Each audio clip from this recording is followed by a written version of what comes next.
지금까지 속수무책으로 6월달을 맞이하고 이제 우왕좌왕하다가 6월달 다 보내고 있지 않습니까? 저 솔직히 당 지도부에게 상당히 실망스럽습니다.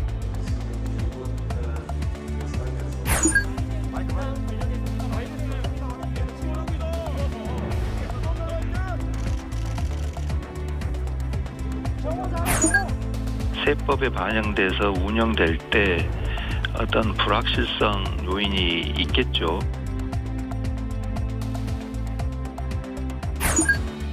접촉해서 사건에 대한 개입을 시도한 혐의가 있었습니다. 그러다 보니까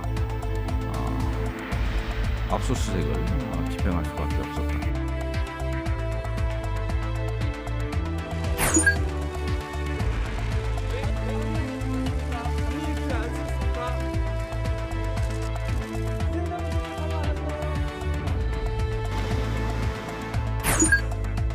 전기가 어디 있어요? 전기 꼭생. 아니 그냥 할 거니까 그만하자고요. 아니 올해부터 다 치울게요.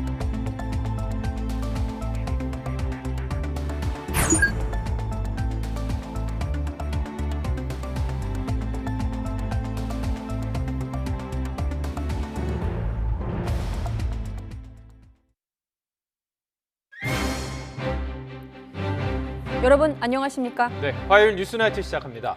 지난 주말 전국을 뒤흔들었던 이른바 윤석열 X파일이 윤 전 총장이 무대응에서 적극 대응으로 기조를 전환하고 또 공개 여부와 관련된 진실게임 국면으로 번지고 있습니다.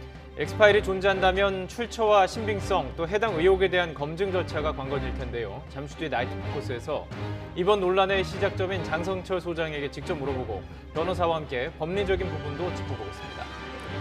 네, 이 대목도 물론 두 분께 여쭤보겠습니다만 민주당 대선 경선 일정과 관련해서 끝장 토론까지 갔지만 끝장을 못 냈습니다. 네, 찬반 주장이 워낙 팽팽해서 당 지도부는 기존 경선 일정대로 짜인 기획안을 받아본 뒤 오는 25일 최종 결론을 내리기로 했습니다. 김태민 기자의 보도입니다. 대선 경선 일정 논의를 위한 더불어민주당 의원총회에서는 격론이 오갔습니다. 경선 연기를 두고 찬반 주장은 팽팽히 맞섰습니다.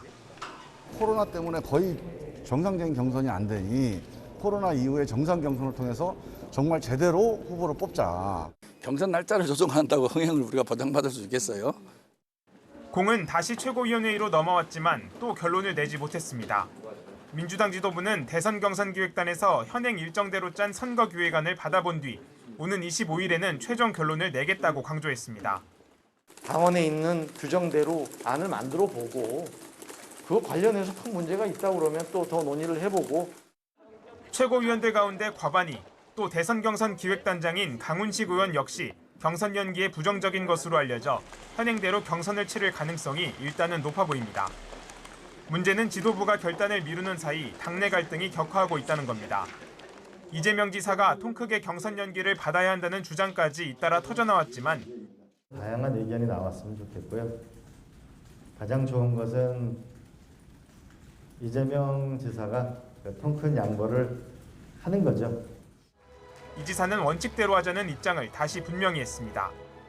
노무현 대통령께서도 원칙 없는 승리보다 차라리 원칙 있는 패배를 선택하는 게 결국은 이기는 길이다 이렇게 말씀하시기로 했던 겁니다.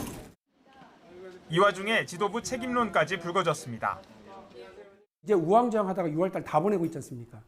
저 솔직히 당 지도부에게 상당히 실망스럽습니다. 당내 갈등을 최소화하면서 접점을 찾겠다는 게 민주당 지도부의 속내겠지만 어떤 식으로 결론이 나든 후유증은 만만치 않을 것으로 보입니다. YTN 김태민입니다. 네, 이른바 윤석열 X파일로 정치권이 들썩이고 있는 가운데 해당 자료가 실제 공개될지 관심이 쏠리고 있습니다. 무대응으로 일관하겠다던 윤석열 전 총장은 입장을 바꿔 정치 공작을 하지 말라며 처음으로 역공에 나섰습니다. 박서경 기자가 보도합니다. 윤석열 X파일 논란에 연일 불을 지피고 있는 보수 성향 평론가 장성철 공감과 논쟁 정책센터 소장은 정치권과 공기관이 만든 X파일 2개 버전이 존재한다고 주장했습니다. 구체적인 내용까지 언급하며 법적으로 문제가 없다면 자료를 공개할 의사가 있고 국민의힘에 자료를 줄 수도 있다고 밝혔습니다. 자금의 흐름 맥수 같은 게 있더라. 맞습니까? 네. 그러니까 제가 조심스럽게 얘기한 게 어떠한 기관의 개입이 있었지 않았을까라고 제가 이제 추측을 해보는. 국민의힘은 내용이 부정확하거나 정치 공작 냄새가 물씬 풍긴다며 비난했지만 주도적으로 나서지는 않는 모양새입니다. 크게 의미가 없을 것이다라는 제 판단이 있기 때문에 아직까지는 경거망동하기 어렵습니다. 다만 파일 공개를 두고 장 소장과 국민의힘 김재원 최고위원 사이에 진실 공방이 벌어지기도 했습니다. 장 소장은 앞서 김 최고위원에게 문건 공유를 제안했다가 거절당했다고 주장했고 김 최고위원은 오히려 자신이 공유를 거절당했다고 맞섰습니다. 여권 유력 대선 주자인 이재명 경기지사는 정치인은 발가벗는다는 심정으로 모든 의혹에 답하는 정면 돌파가 필요하다고 거들었습니다. 또 잘못됐다고 사과하고 부당한 거는 부당하다고 지적해서 정면으로 그걸 돌파해야지. 우대응을 고수하던 윤 전 총장도 결국 의혹에 대해 처음으로 입을 뗐습니다. 윤 전 총장은 대변인을 통해 국민 앞에 나서는데 거리를 낄 것이 없고 그랬다면 8년 동안 공격에 버티지 못했을 거라고 자신했습니다. 또 출처불명 괴문서로 정치 공작을 하지 말라며 공기관이나 집권당이 개입해 작성했다면 명백한 불법 사찰이니 책임을 분명히 해야 한다고 경고했습니다. 엑스파일은 내용의 신빙성과 출처가 무엇보다 중요합니다. 이게 어느 정도로 확실하냐에 따라 정치권의 논란과 공방 수위도 달라질 것으로 보입니다. YTN 박서경입니다. 네, 이렇다 보니 이번 엑스파일 논란으로 검찰에서 진행하고 있는 윤 전 총장과 관련된 수사에도 관심이 커지고 있습니다. 물론 검찰의 수사와 엑스파일에서 제기됐을 의혹들이 일치하는지 혹은 더 진전된 내용이 있을지가 핵심일 텐데요. 윤 전 총장은 관련 추가 의혹이 보도되자 수위 높은 발언으로 강하게 반박했습니다. 검찰 간부 인사가 마무리된 뒤에는 진척이 없던 검찰 수사도 새 국면을 맞을 수 있다는 관측도 나오고 있습니다. 손유정 기자입니다. 검찰이 수사나 공소 유지 중인 윤석열 전 검찰총장 관련 사건은 크게 5건입니다. 부인 김건희 씨가 대표로 있는 전시기획사 코바나 컨텐츠의 협찬금 의혹과 도이치모터스 주가 조작 연루 의혹, 여기에 윤 전 총장 측근인 윤대진 검사장의 형 윤우진 전 용산 세무서장의 뇌물수사 무마 의혹도 포함돼 있습니다. 이 가운데 윤 전 총장의 장모 최모 씨의 요양병원 부정수급과 은행 잔고증명서 위조 의혹이 각각 재판에 넘겨졌고 나머지 3건은 아직 서울중앙지검에서 수사 중입니다.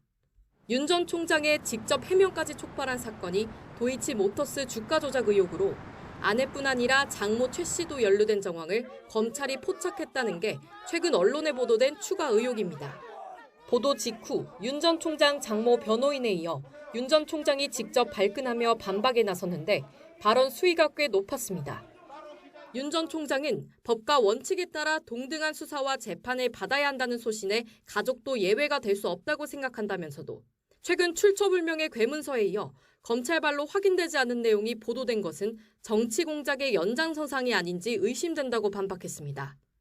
검찰은 일체 공식 대응을 하지 않았지만 절차대로 수사하고 있다고 입장을 유지하고 있습니다.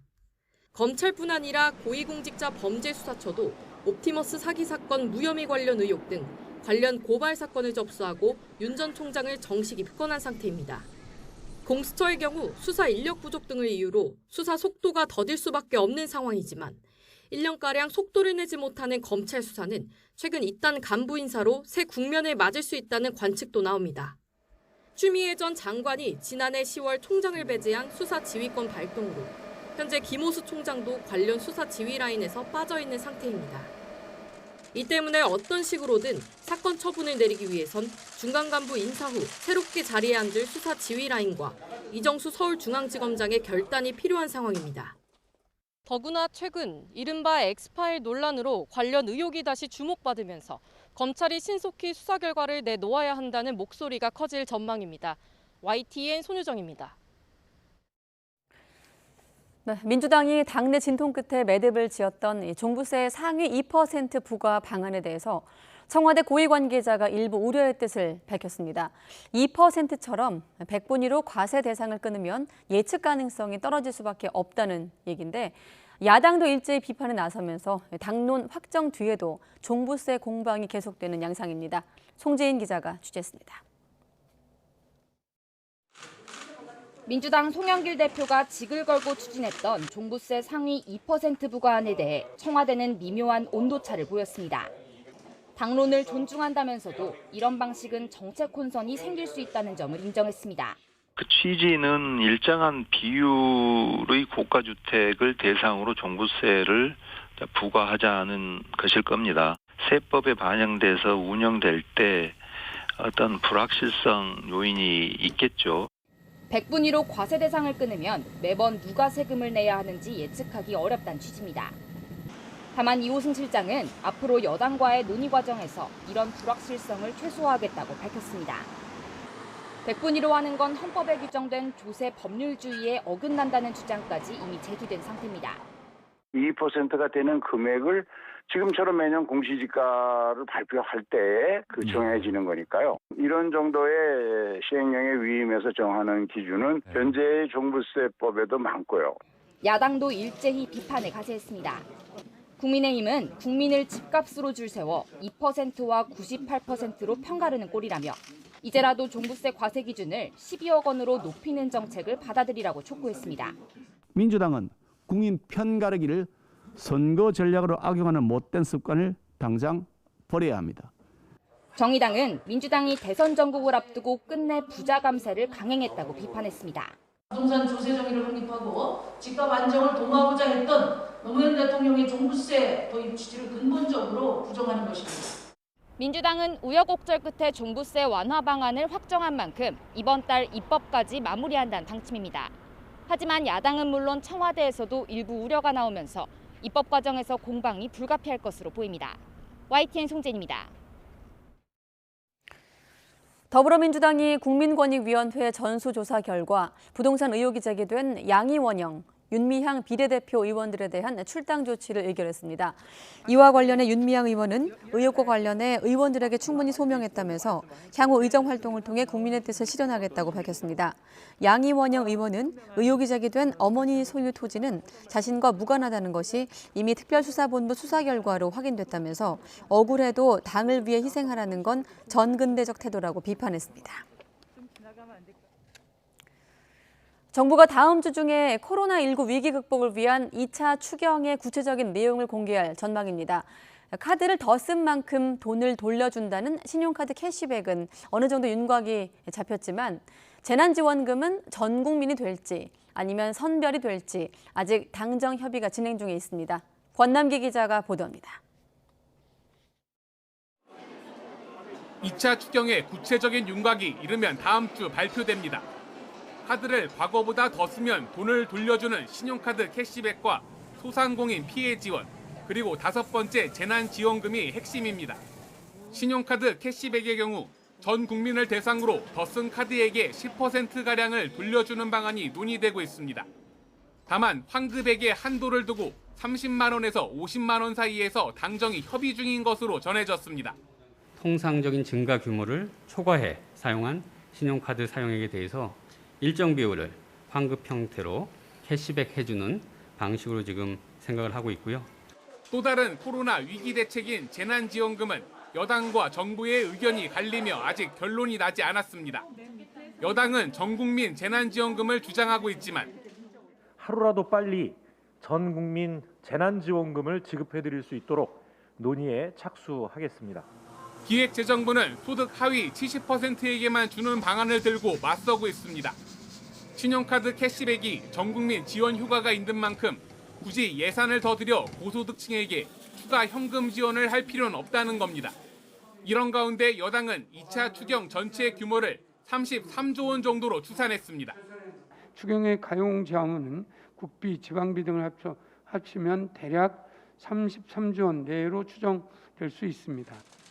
재난지원금을 1인당 30만 원 줄 경우 전 국민은 15조 원, 소득 하위 70% 대상은 10조 원가량이 필요한 상황. 여기에 신용카드 캐시백과 소상공인 지원, 백신 구매, 고용 지원 등을 위한 비용도 2차 추경에 포함될 예정입니다. YTN 권남기입니다. 네, 그리고 주말과 겹치는 모든 공휴일에 대체 공휴일을 적용하는 내용의 법안이 민주당 단독으로 국회 행정안전위원회 소위원회를 통과했습니다. 법안이 시행이 되면 주말과 겹치는 올해 하반기 광복절과 개천절, 한글날 성탄절도 대체 공휴일이 돼 추가로 쉴 수 있습니다. 다만 쟁점이었던 5인 미만 사업장은 결국 대체 공휴일 적용 대상에서 빠졌습니다. 앞서 정부는 대체 공휴일법이 5인 미만 사업장에는 유급 휴가를 적용하지 않는 현행 근로기준법과 법률적으로 충돌할 소지가 있다면서 반대했습니다.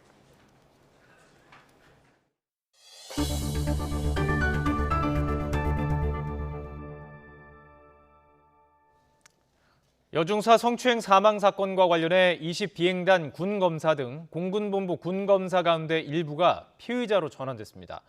또 여중사의 신상을 유포한 의혹이 제기된 공군 15비행단 관련자에게는 명예훼손 혐의를 적용하는 방안이 수사심의위에서 논의됐습니다. 보도에 이승윤 기자입니다.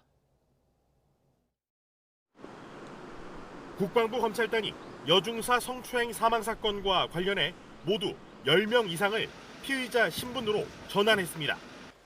이미 구속된 장모중사와 노모중이 노모상사에 이어 20비행단 군검사, 공군 법무관, 공군 정훈장교 등이 추가됐습니다. 공군 법무실 관련 인원이 포함됐는데 이들은 지난 4월 7일 군사경찰에서 사건을 넘겨받아 5월 31일까지 가해자인 장모중사를 한 차례도 조사하지 않고 가해자 휴대전화 압수수색 영장을 발부받고도 곧장 집행하지 않은 의혹을 받고 있습니다. 이런 가운데 군검찰 수사심의위원회는 피해자 신상을 유포한 의혹이 제기된 공군 15비행단 부대원들에게 명예훼손 혐의를 적용하는 방안을 심의했습니다. 국방부는 또 공군본부 공보정훈실 관계자가 사건 관계자를 접촉해 정훈실 압수수색이 불가피했다고 설명했습니다. 접촉해서 사건에 대한 개입을 시도한 혐의가 있었습니다. 그러다 보니까 압수수색을 집행할 수밖에 없었다.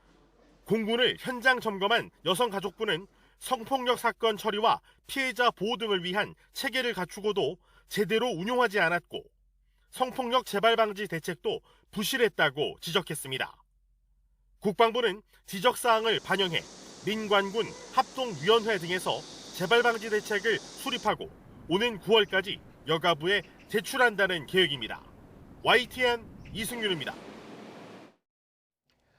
경기도 이천 쿠팡 물류센터에서 발생한 화재가 닷새 만에야 완전히 꺼졌습니다. 스프링쿨러를 포함해 소방설비 결함과 대피 지연 의혹 등에 대한 경찰 수사도 본격화할 것으로 보입니다. 양동훈 기자입니다.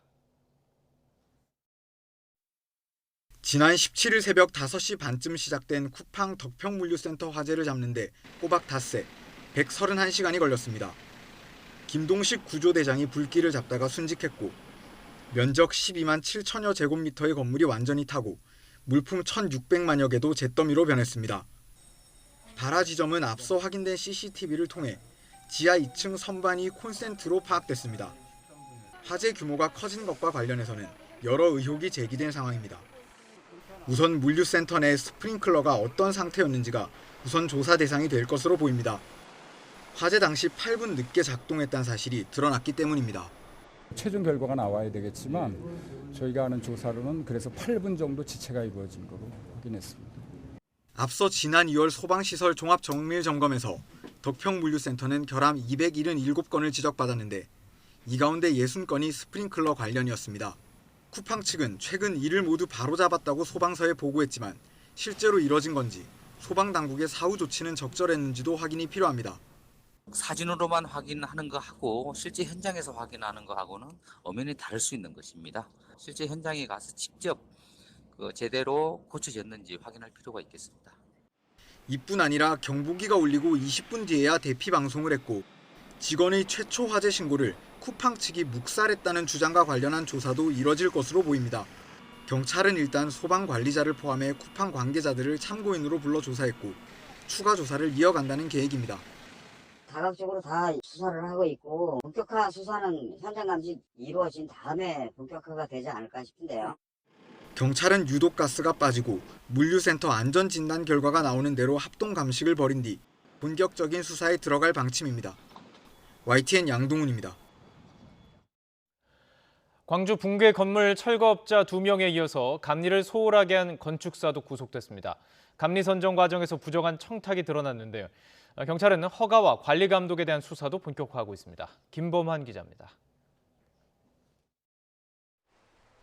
9명이 숨지고 8명이 다친 광주 건물 붕괴 관련자 1명이 영장 실질 심사를 받기 위해 법정의 모습을 드러냈습니다. 붕괴 건물의 감리를 맡은 건축사 차모 씨입니다. 철거 계획서의 홍길동 보셨습니까? 왜 현장에는 안 가셨습니까? 다 씨는 무너진 5층짜리 건물이 해체 계획서대로 철거되는지 감리를 소홀하게 한 혐의를 받고 있습니다. 법원은 증거를 없앨 우려가 있다며 차 씨의 사전 구속영장을 발부했습니다. 그런데 이 감리 선정 과정에서 부정한 청탁이 있었던 것으로 밝혀졌습니다. 경찰은 외부인의 청탁을 받고 감리를 선정한 혐의로 광주 동구청 7급 공무원을 추가로 입건했습니다. 경찰은 이를 둘러싸고 금품이 오갔는지를 캐기 위해 계좌와 통신 내역을 추적하고 윗선의 개입 여부도 조사하고 있습니다.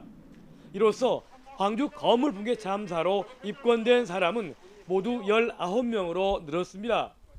대부분 공사업체 관계자들이고 재개발조합 4명도 포함됐습니다.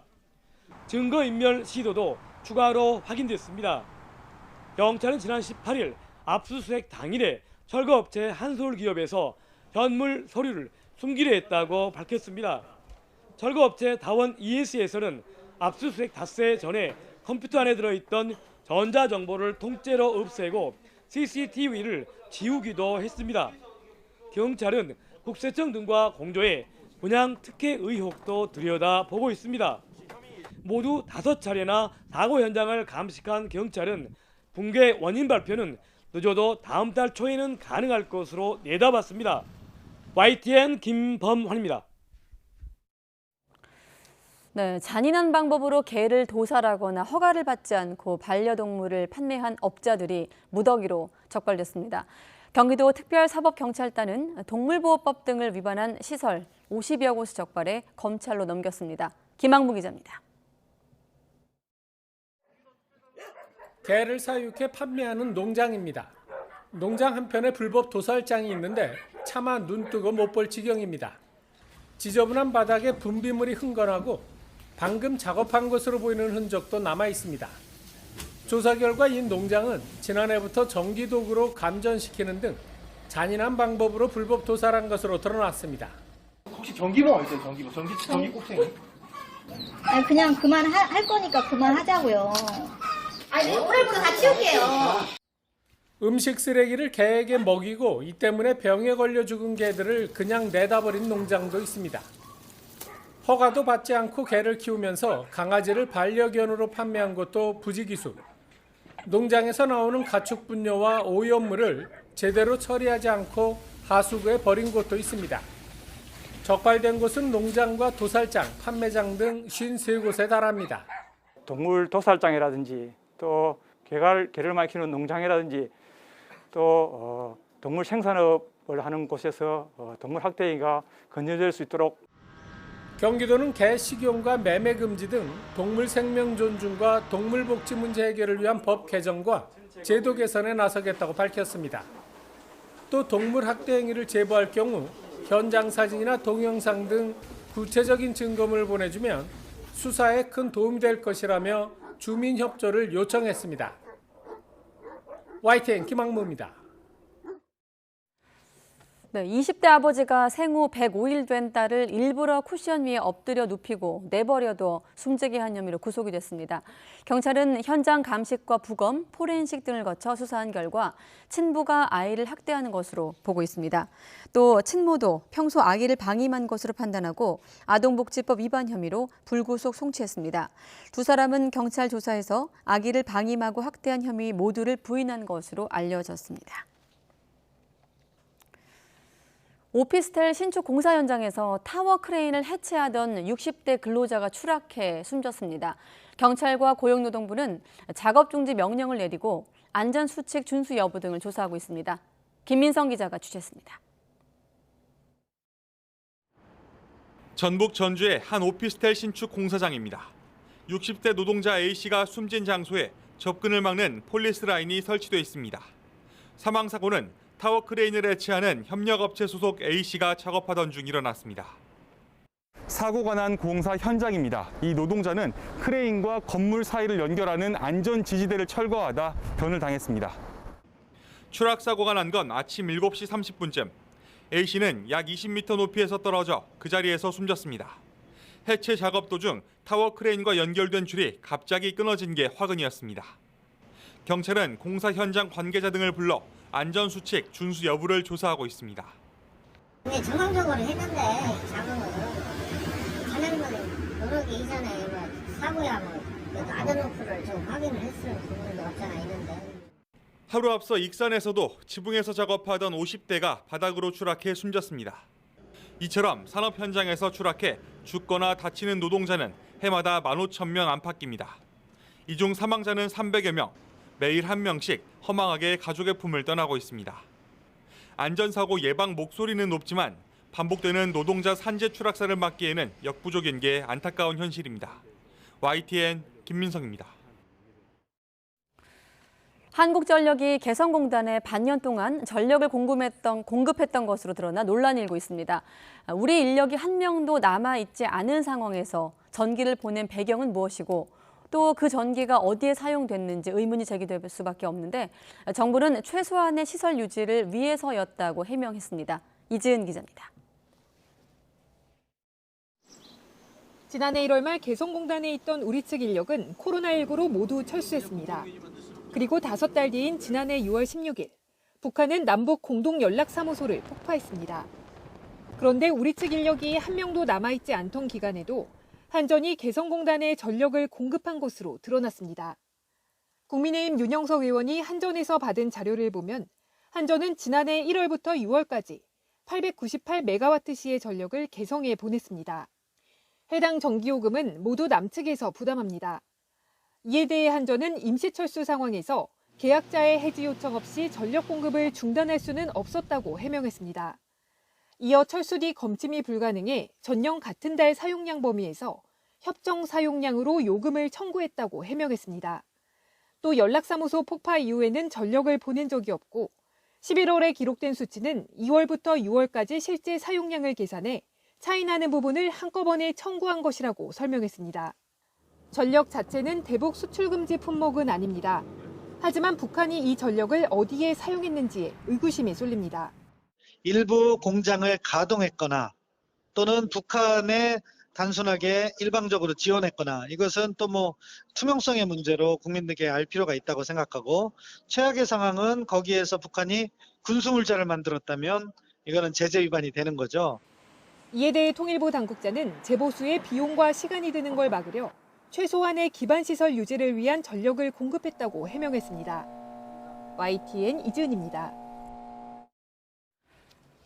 최근에 올림픽을 앞두고 일본에 온 우간다 선수단 가운데 코로나19 감염자가 나와 큰 소동이 있었죠. 감염이 확인된 한 명 외에 나머지는 밀접 접촉 가능성에도 불구하고 그대로 공항을 빠져나가 불안한 검역 체제를 여실히 드러나기도 했습니다. 도쿄 이경아 특파원이 취재했습니다. 지난 20일 일본에 온 우간다 선수단 9명. 출국 전 PCR 검사에서는 모두 음성이었지만 나리타 공항 검사 결과 1명이 양성이었습니다. 이 사람은 바로 격리시설로 이동했지만 문제는 나머지 8명입니다.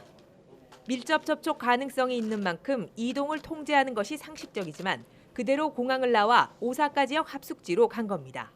入国当日の検疫所において濃厚接触者であるとかないとかという判断はなされていないものと。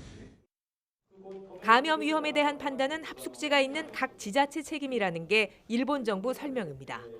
이뿐 아니라 우간다 선수단과 함께 비행기를 탔던 일반 승객 약 80명에 대해서도 별다른 조치를 취하지 않았습니다. 감염 증세가 시차를 두고 나타날 수도 있는데 그대로 내보내 공항 검역의 허술함을 여실히 드러냈다는 비판이 잇따랐습니다. 호스트 타운에行ってから判断する。これ全くざる。 검역의 첫 단계인 공항에서부터 감염 가능성을 철저히 걸러내야 하는데 이걸 지자체 책임으로 미룬 것도 이해하기 힘들다는 반응입니다. 僕らの普通の感覚でいくとこれ濃厚接触者じゃないの9人ぐらいの小さなグループですからじゃあなんでこう成田で止め置いてないのっていうのが一つの疑問として出てくるわけですけれども 우간다 선수단 합숙지가 있는 지자체는 뒤늦게 나머지 선수들을 밀접 접촉자로 지정하고 당분간 숙소 안에서만 머물도록 조치했습니다.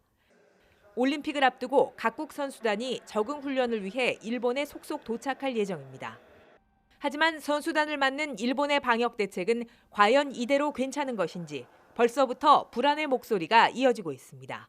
도쿄에서 YTN 이경아입니다. 김여정 북한 노동당 부부장이 미국 백악관이 김정은 국무위원장의 메시지를 흥미로운 신호라고 한 것에 대해서 잘못된 기대라고 일축했습니다. 다만 대화를 거부한 것이라기보다는 미국의 구체적인 방안을 제시하라는 메시지가 담겼다는 분석입니다. 한현희 기자가 보도합니다. 지난달 2일 대북전단에 대한 불쾌감을 드러낸 담화 이후 한 달 넘게 침묵을 지켜온 김여정 북한 노동당 부부장이 담화를 냈습니다. 이번엔 대화를 촉구하고 있는 미국을 향한 메시지입니다. 김 부부장은 김정은 국무위원장이 전원회의에서 밝힌 대미 메시지를 흥미로운 신호라고 했던 제이크 설리번 미 백악관 국가안보 보좌관의 발언을 겨냥했습니다.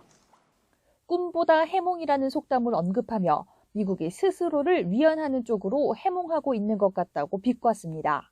그러면서 스스로 잘못 가진 기대는 더 큰 실망에 빠뜨리게 될 것이라고 강조했습니다.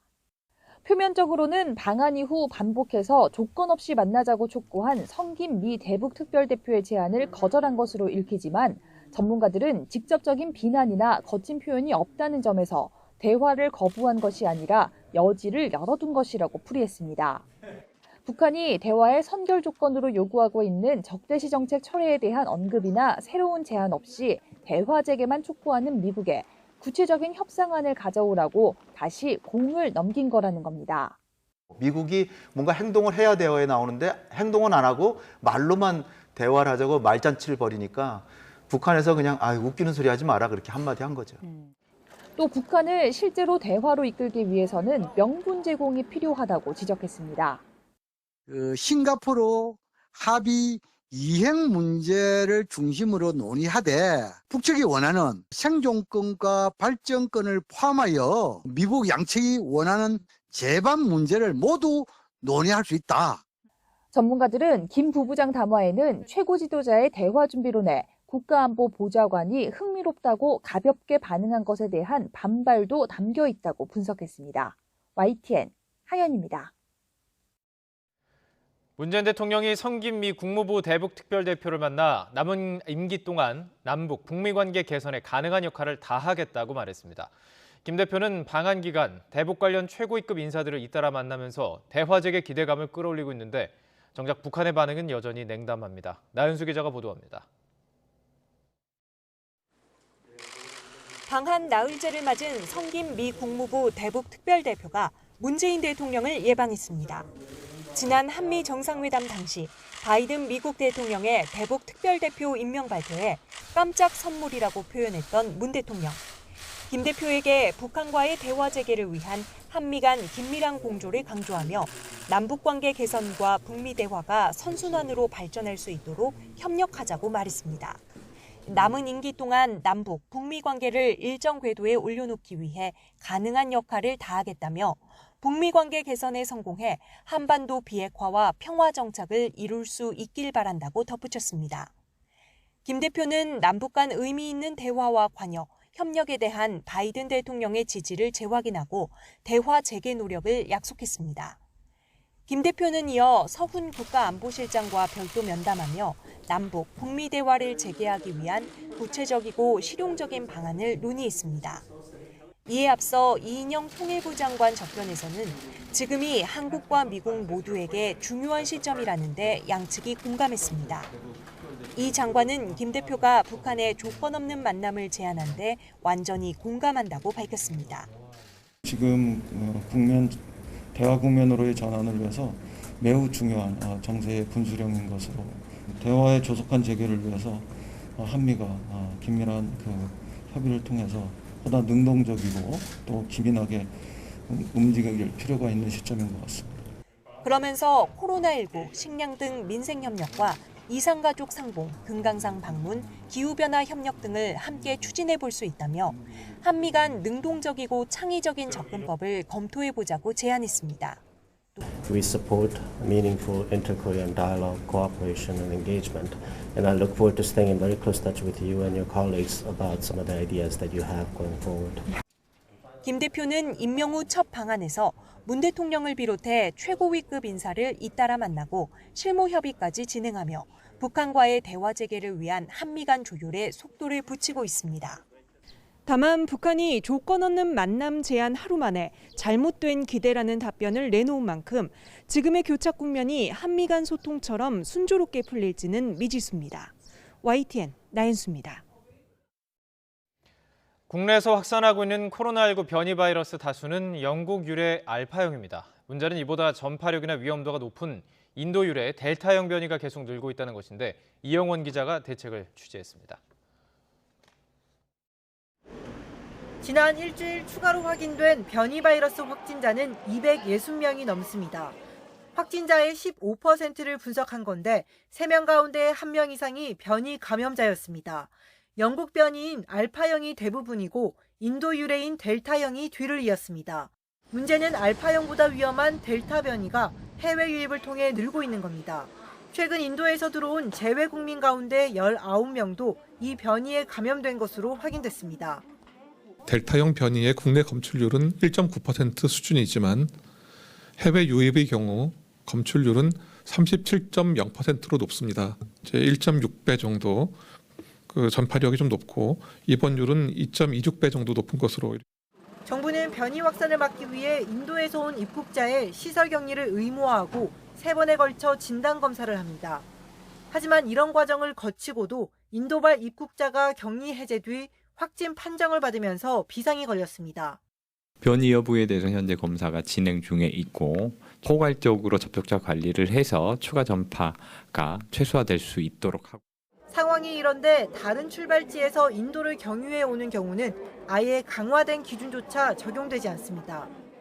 변이주가 전 세계적으로 확산되어 있기 때문에 검역은 철저히 해야 합니다만은 신속하게 검사를 해서 격리를 신속하게 하는 방법 외에는 N차 감염 확산을 늦출 수 있는 방법은 없습니다.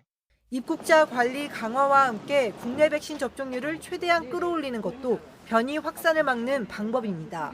2차 접종까지 완료하면 델타 변이의 파이자는 88%, 아스트라제네카도 60% 남짓 예방 효과를 볼 수 있기 때문입니다. 이런 이유로 아동, 청소년까지 백신 접종을 검토하는 국가가 늘고 있는데 방역 당국은 국내 허가 사항과 해외 사례를 지켜본 뒤 대상 확대 여부를 결정하겠다고 밝혔습니다. YTN 이영훈입니다.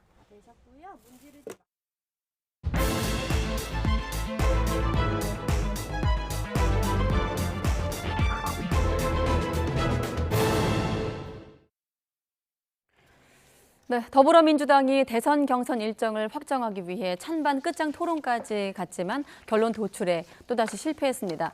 이런 가운데 윤석열 전 총장 엑스파일 논란도 번지고 있습니다. 무대응 기조를 고수하던 윤 전 총장도 강경 대응에 나섰죠. 나이트 포커스 오늘은 현근택 변호사, 또 장성철 공감과 논쟁 정책센터 소장 두 분과 함께하겠습니다. 네, 안녕하십니까? 네, 안녕하세요. 네, 안녕하십니까? 지금 시청자분들은 소장님 나오셨기 때문에 바로 좀 질문을 했으면 하시겠지만 일단 오늘은 평론가 자격이기 때문에 민주당 얘기를 먼저 하고 또 소장님에서 비롯된 해당 뉴스는 잠시 뒤에 깊게 짚어보도록 하겠습니다. 자, 민주당 경선 결정을 연기했어요. 그러네요. 어찌 보니까.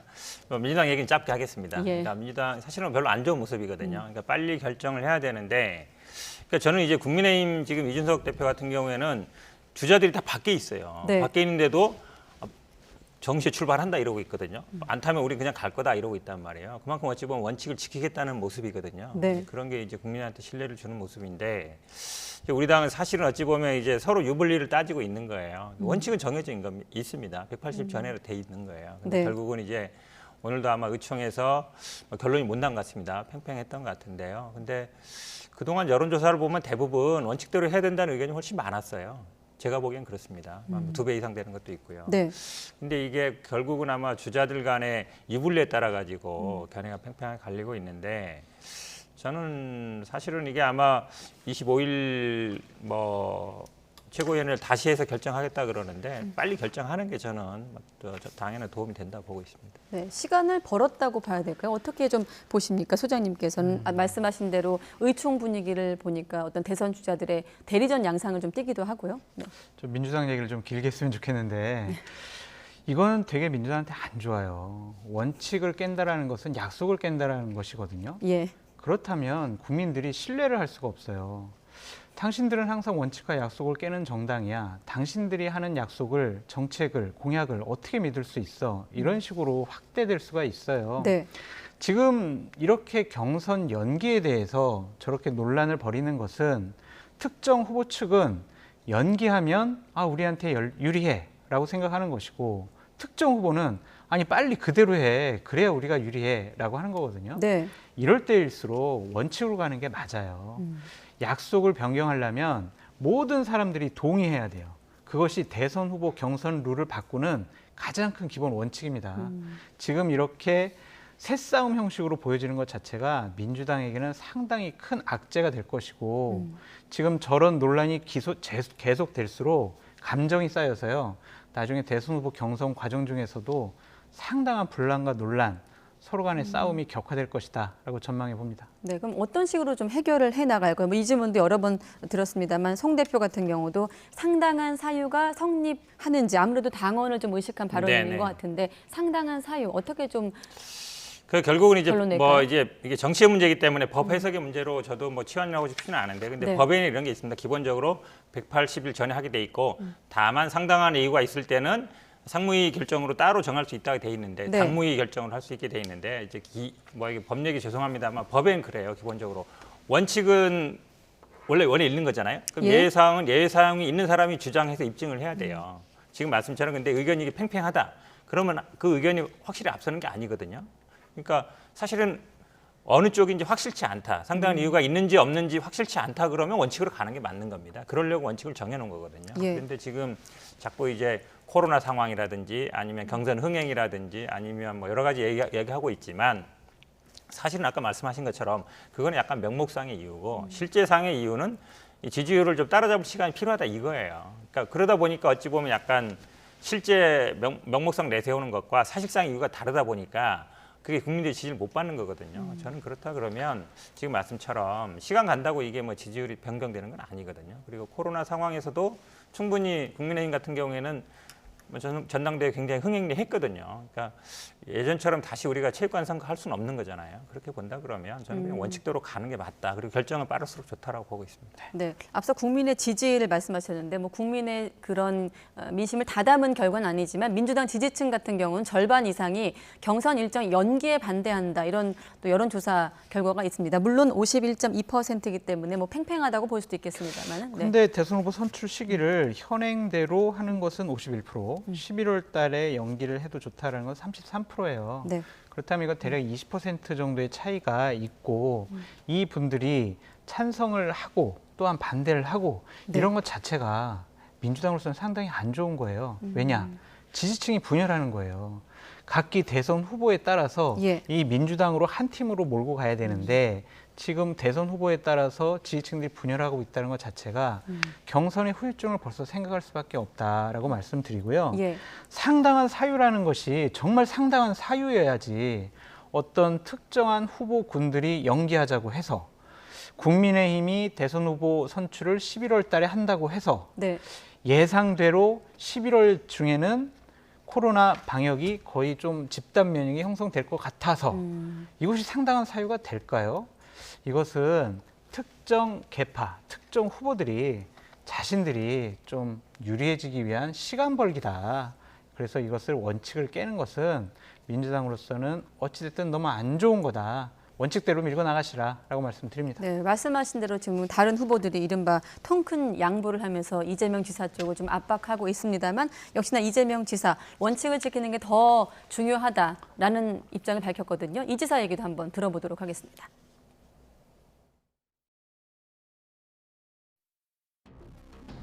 원칙이라고 하는 게 그래서 중요합니다. 정치 집단에 대한 국민들의 지지는 신뢰에서 나오는 것이고 또 신뢰는 약속과 규칙을 지키는 데서 생겨납니다. 그래서 우리 노무현 대통령께서도 원칙 없는 승리보다 차라리 원칙 있는 패배를 선택하는 게 결국은 이기는 길이다 이렇게 말씀하시기로 했던 겁니다. 그 인터뷰에서 말씀드렸던 것처럼 이 갈등 국면에서 통 크게 받아주면 뭐 대범하다 또 포용력 있다 이런 평가를 받을 수 있고 개인적으로 그게 유익하다는 점을 모를 만큼 제가 이제 하수는 아닙니다. 뭐 그 정도는 충분히 할 수 있는데 문제는 우리 당에 대한 우리 국민들의 신뢰가 훼손되고 결국은 소탐대실의 결과가 되기 때문에 제가 사실은 뭐 전술적으로는 손실일 수 있지만 우리 당을 위해서 또 이 나라 정치 발전을 위해서 원칙을 지키는 게 중요하다 이렇게 생각합니다. 네, 지금까지의 입장을 견지하고는 있습니다만 지금 좀 눈에 띄는 대목이 있어요. 전술적으로 손실일 수 있지만 개인적 유불리를 따지면 좀 경선을 미루는 게 유리하다는 표현은 어떻게 좀 해석이 가능할까요? 그러니까 한마디로 이제 그런 거죠. 이제 통 크게 받아주면 지지자들도 오히려 더 좋아하지 않겠느냐. 반대하는 사람들도 아 이재명 지사 통 크네, 통 큰 지도자다. 그러니까 지지율이 오르지 않겠냐 얘기하는 건데. 그거는 소탐대실이라 봐요. 왜 그러냐면 사실은 이 경선 시기 문제는요. 민주당의 당원들이거나 아니면 민주당 의원들 말고 국민들이 별로 관심이 없어요. 사실은. 근데 아마 결론에는 관심이 있을 거예요. 이게 어떻게 되는지. 근데 만약에 연기된다 그러면 국민들이 보기엔 그러겠죠. 아, 거 봐라. 지난번 서울시장, 부산시장도 그렇게 경선 안 한다고 하더니만은 이번에도 원칙을 깨는구나. 물론 이제 규정상은 예외 규정이 있습니다만 결국은 이제 이 원칙을 변경하는 거거든요. 원칙대로 안 하는 거기 때문에 저는 뭐 이재명 지사가 통 크게 받아주면 저도 뭐 지지율한테 도움이 될 거라고 보는데 그게 과연 민주당 전체로 봤을 때 도움이 되느냐. 국민들이 보기에는 제가 보기에는 언론도 분명히 좋게 안 볼 거예요. 그렇게 됐을 때. 그런 걸 아마 얘기하는 것 같습니다. 저도 뭐 그런 건 공감하고 있습니다. 근데 이제 2016년에 이재명 지사는 경선 연기해야 된다라고 했었어요. 왜냐? 특정 후보를 내정해 놓고 지방자치단체장인 경쟁자들에게 불이익을 준다는 오해를 피해라. 그러기 위해서는 2017년에 있을 대선을 위한 경선을 연기해야 되는 것이 아니냐라고 주장했거든요. 그럼 그때 2016년에 이재명과 2021년에 이재명은 왜 같은 사안을 놓고 말을 다르게 하느냐라는 의심을 할 수가 있어요. 이런 질문에 대해서 아니 그것은 2018년도에 특별 당규가 바뀌었기 때문에 그 이전에 해당 안 되는 것 같고 나를 비판하면 안 된다. 이런 식으로 넘어가는 것은 좀 어불성설, 억지 이렇게 좀 볼 수 있거든요. 모든 사안의 원칙은 그대로 유지돼야 되고 하나의 잣대로 기준이 설정이 돼야 합니다. 그때 다르고 이때 다르다? 그렇다면은 과연 이재명 지사가 원칙을 중시하는 지도자인가? 라는 의구심을 받을 수가 있다. 이 부분에 대해서는 좀 다르게 명확한 해명이 필요하다라고 말씀드립니다. 저는 사실 길게 할 생각은 별로 없는데요. 그러니까 지금 말씀까지 다 하셨어요. 그러니까 사실은 이게 논란이 되다 보니까 작년 8월에 전당대회에서 특별당규를 정한 거거든요. 그러면서 사실은 대부분의 주자들한테 그걸 물어봤습니다. 그 당시에 이렇게 해도 되겠느냐. 이게 사실은 선거 때마다 논란이 됐어요. 그러다 보니까 특별당규를 정한 거거든요. 그 정도 취지를 생각하면 될 것 같습니다. 당무위까지 소집이 될까요? 일단 연기하자는 쪽에선 당무위 열어달라 이렇게 요구하고 있는데. 이게 논란이 될 수 있어요. 그러면 이제 당무위를 소집하는 걸 누가 결정하느냐. 지금 이제 3분의 1 지지받아서 동의받아서 하겠다는데 그건 제적위원회 뭐 3분의 1 이상이죠? 근데 만약에 당무위에서 상당한 이유가 있는 것까지 판단하게 되면 결국은 당무위에서 상당한 이유도 판단하고 결정도 하는 약간 순환 모순에 빠지게 돼요. 제가 보기에는 그래서 이제 송영길 대표 같은 경우는 그거를 당무위에 넘길지 말지는 지도부에서 판단해야 된다 이런 입장이거든요. 그러니까 만약에 그냥 당무위를 열어서 당무위에서 그냥 판단한다. 그러면 사실은 약간 제가 보기에는 이게 법리 논쟁으로 갈 수 있는 부분인데요. 제가 보기엔 뭐 25일 날 결론이 나는 게 저는 적당하다고 보고 있습니다. 네, 알겠습니다. 자, 민주당 경선 연기와 관련해서는 또 금요일 상황, 25일 상황을 좀 지켜보도록 하겠습니다. 자, 그리고 야권 대선 주자죠. 윤석열 전 총장과 관련된 의혹이 담긴 것으로 알려진 이른바 윤석열 X파일 논란이 연일 계속되고 있습니다. 관련 영상 보고 이야기 나누도록 하겠습니다.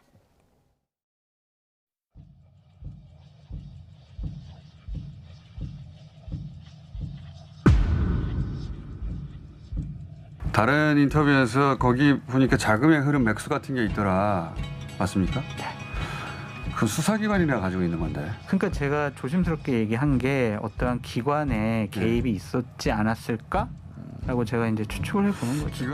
제가 받은 느낌은 특별히 새로운 거는 없구나 하는 느낌입니다. 중요한 건 이제 새로운 팩트가 있느냐 하는 건데 여러 버전이 있긴 하는 것 같은데 2개 이상의 버전이요? 네, 특별하게 새롭게 발견되는 그런 팩트는 좀 없는 것 같아요.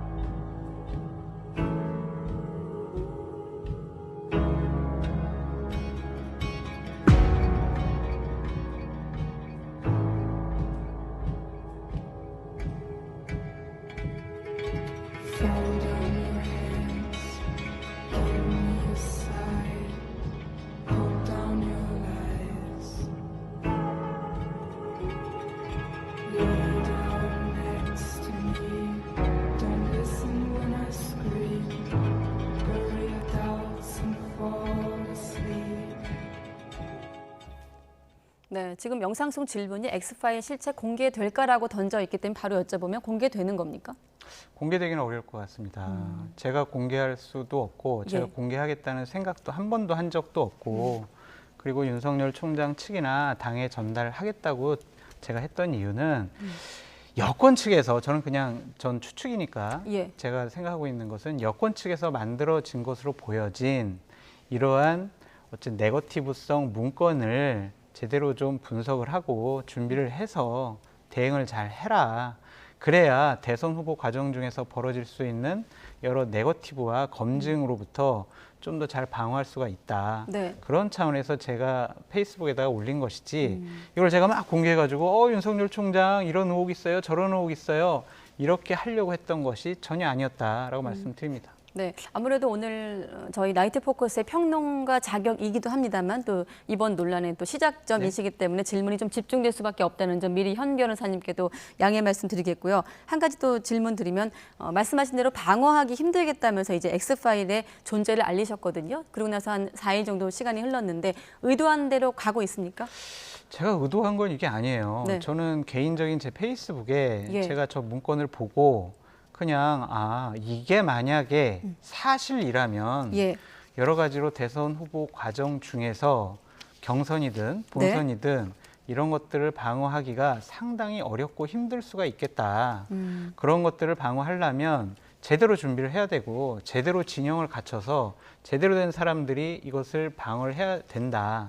하지만 지금 윤석열 총장 측의 캠프의 전력을 봐서는 이러한 방어를 하기가 쉽지 않을 것 같다라는 뜻의 의미로 제가 페이스북에 올린 겁니다. 네, 야권이나 지금 윤 전 총장의 어떤 대응 부분은 잠시 또 여쭤보기로 하고 혹시 현 변호사님도 오늘 저희 대담 약속 듣고 장 소장님 만나면 좀 물어보고 싶었던 거 있을 것 같아요. 어떤 게 가장 궁금하세요? 제가 법조문 하나만 읽어드릴게요. 네. 헌법 45조에 어떤 규정이 있냐면요. 국회의원은 국회에서 직무상 행한 발언과 표결에 관하여 국회외에서 책임지지 않는다. 이런 규정이 있습니다. 네. 공개하는 가장 좋은 방법은 국회에서 공개하는 거예요. 국회의원이. 그럼 이제 방법은 두 가지죠. 이제 야당 의원이 할 것이냐, 여당 의원이 할 것이냐.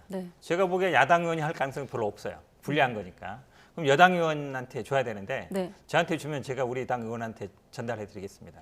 제가 말씀드리고 싶은 거는 이 X파일, 제가 그냥 거기는 X파일이라고 저는 문건이라고 했고 송영길 대표가 X파일을 갖고 있다, 준비하고 있다 송 이렇게 대표도 정확히는 말씀드렸는데 X파일이라고 하셨죠. 파일을 갖고 하셨는데 있다고 했고 저는 민주당 송영길 대표께서 공개를 하셨으면 좋겠어요. 본인들이 차곡차곡 준비한다고 하셨으니까 그냥 본인들이 어떤 것을 가서 준비하고 그래서 윤석열 전 총장을 공격할 준비를 하고 있다라고. 그렇게 되면 송 대표한테 공을 넘기게 되면 지금 소장님께서 보셨다는 그 파일과 송 대표가 말하는 그 파일이 같은 게 되는 건데 그럼 좀 혼선이 또 생기는 그러니까 이제 거 아닙니까? 이런 거예요. 파일이라는 게 새로운 게 아니라 그동안 윤석열 총장과 관련된 여러 가지 의혹들을 총정리해 놨다. 이렇게 보시면 됩니다. 4월 달 문건이 있고 6월 달 문건이 있습니다. 4월 달 문건에는 윤석열 총장의 이름, 뭐 어디서 태어났고 검찰 경력은 무엇이고 처는 어떤 분이고 그분의 의혹은 뭐고 장모님은 어떤 분이고 그분의 의혹은 뭐고 이런 게 좀 망라되어 있는 자료고요. 네. 그다음에 6월달 문건 같은 경우에는 윤석열 총장의 의혹, 그다음에 처의 의혹, 장모의 의혹 이렇게 세 챕터로 나눠져 있으면서 그 항목별로 의혹이 다 따로 이렇게 적시가 돼 있어요. 예. 그 적시돼 있는 밑에는 이것은 정책으로 공개 가능하다. 뭐 이것은 청문회 때 해명이 된 것 같다. 이건 4월 이것은 어떤 사실관계를 좀 해명해야 된다. 확인해봐야 된다. 이러한 정치적인 분석의 멘트가 들어가 있어요. 네. 그래서 그렇다면 이거 누가 만들었을까? 결국에는 윤석열 총장을 공격하기 위한 쪽에서 만들었을 것이다. 그렇다면 야권 후보로 인정되고 있는 윤석열 총장을 공격하기 위해서 야권에서 만들었을까? 그거보다는 네. 여권에서 만들었을 것이라는 게 더 합리적인 추측이 아닐까라는 것이 저의 생각입니다. 그럼 제가 간단히 말씀드리면요. 그거는 추측이고, 그렇죠? 추측이죠. 그 다음에 송영길 대표가 갖고 있다는 것도 사실은 뭐 인정한 게 없습니다. 그러니까 우리가 그냥 어떤 자료를 모으고 있다 이 정도인데 지금 제일 확실한 거는 장성철 소장님은 그걸 갖고 있다는 거잖아요. 네. 그거는 이제 대한민국 국민이 다 알고 있는 거잖아요. 그래서 방법을 말씀드리는 거잖아요. 국회 면책특권을 이용하면 된다.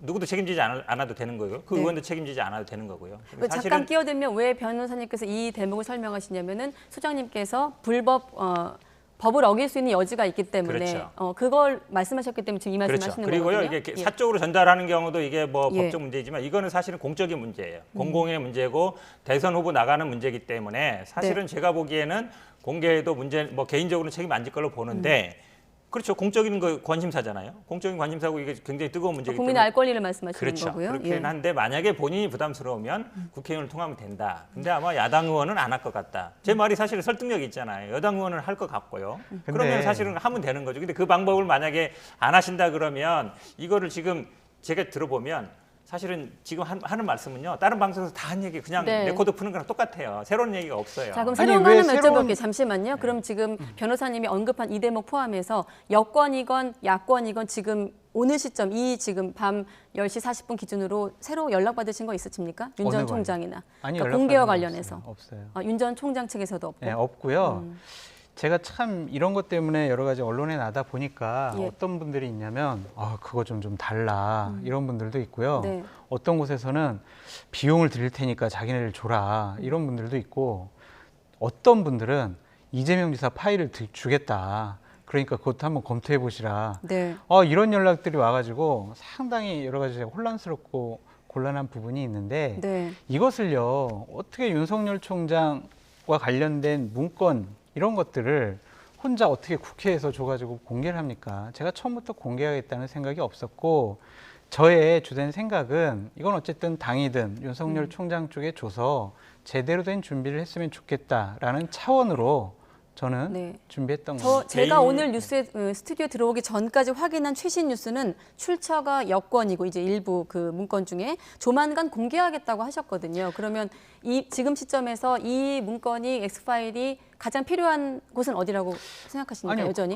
그게 어쨌든 여권에서 필요하겠죠. 그 다음에 공격하기 위해서 필요하고 윤석열 총장 측에서는 방어하기 위해서 필요한 건데 공개하겠다라는 그런 것도 좀 기사가 좀 잘못 나간 것 같아요. 그냥 한 라디오 프로그램에 출연을 해서 법적으로 문제 뭐 책임질 겁니까?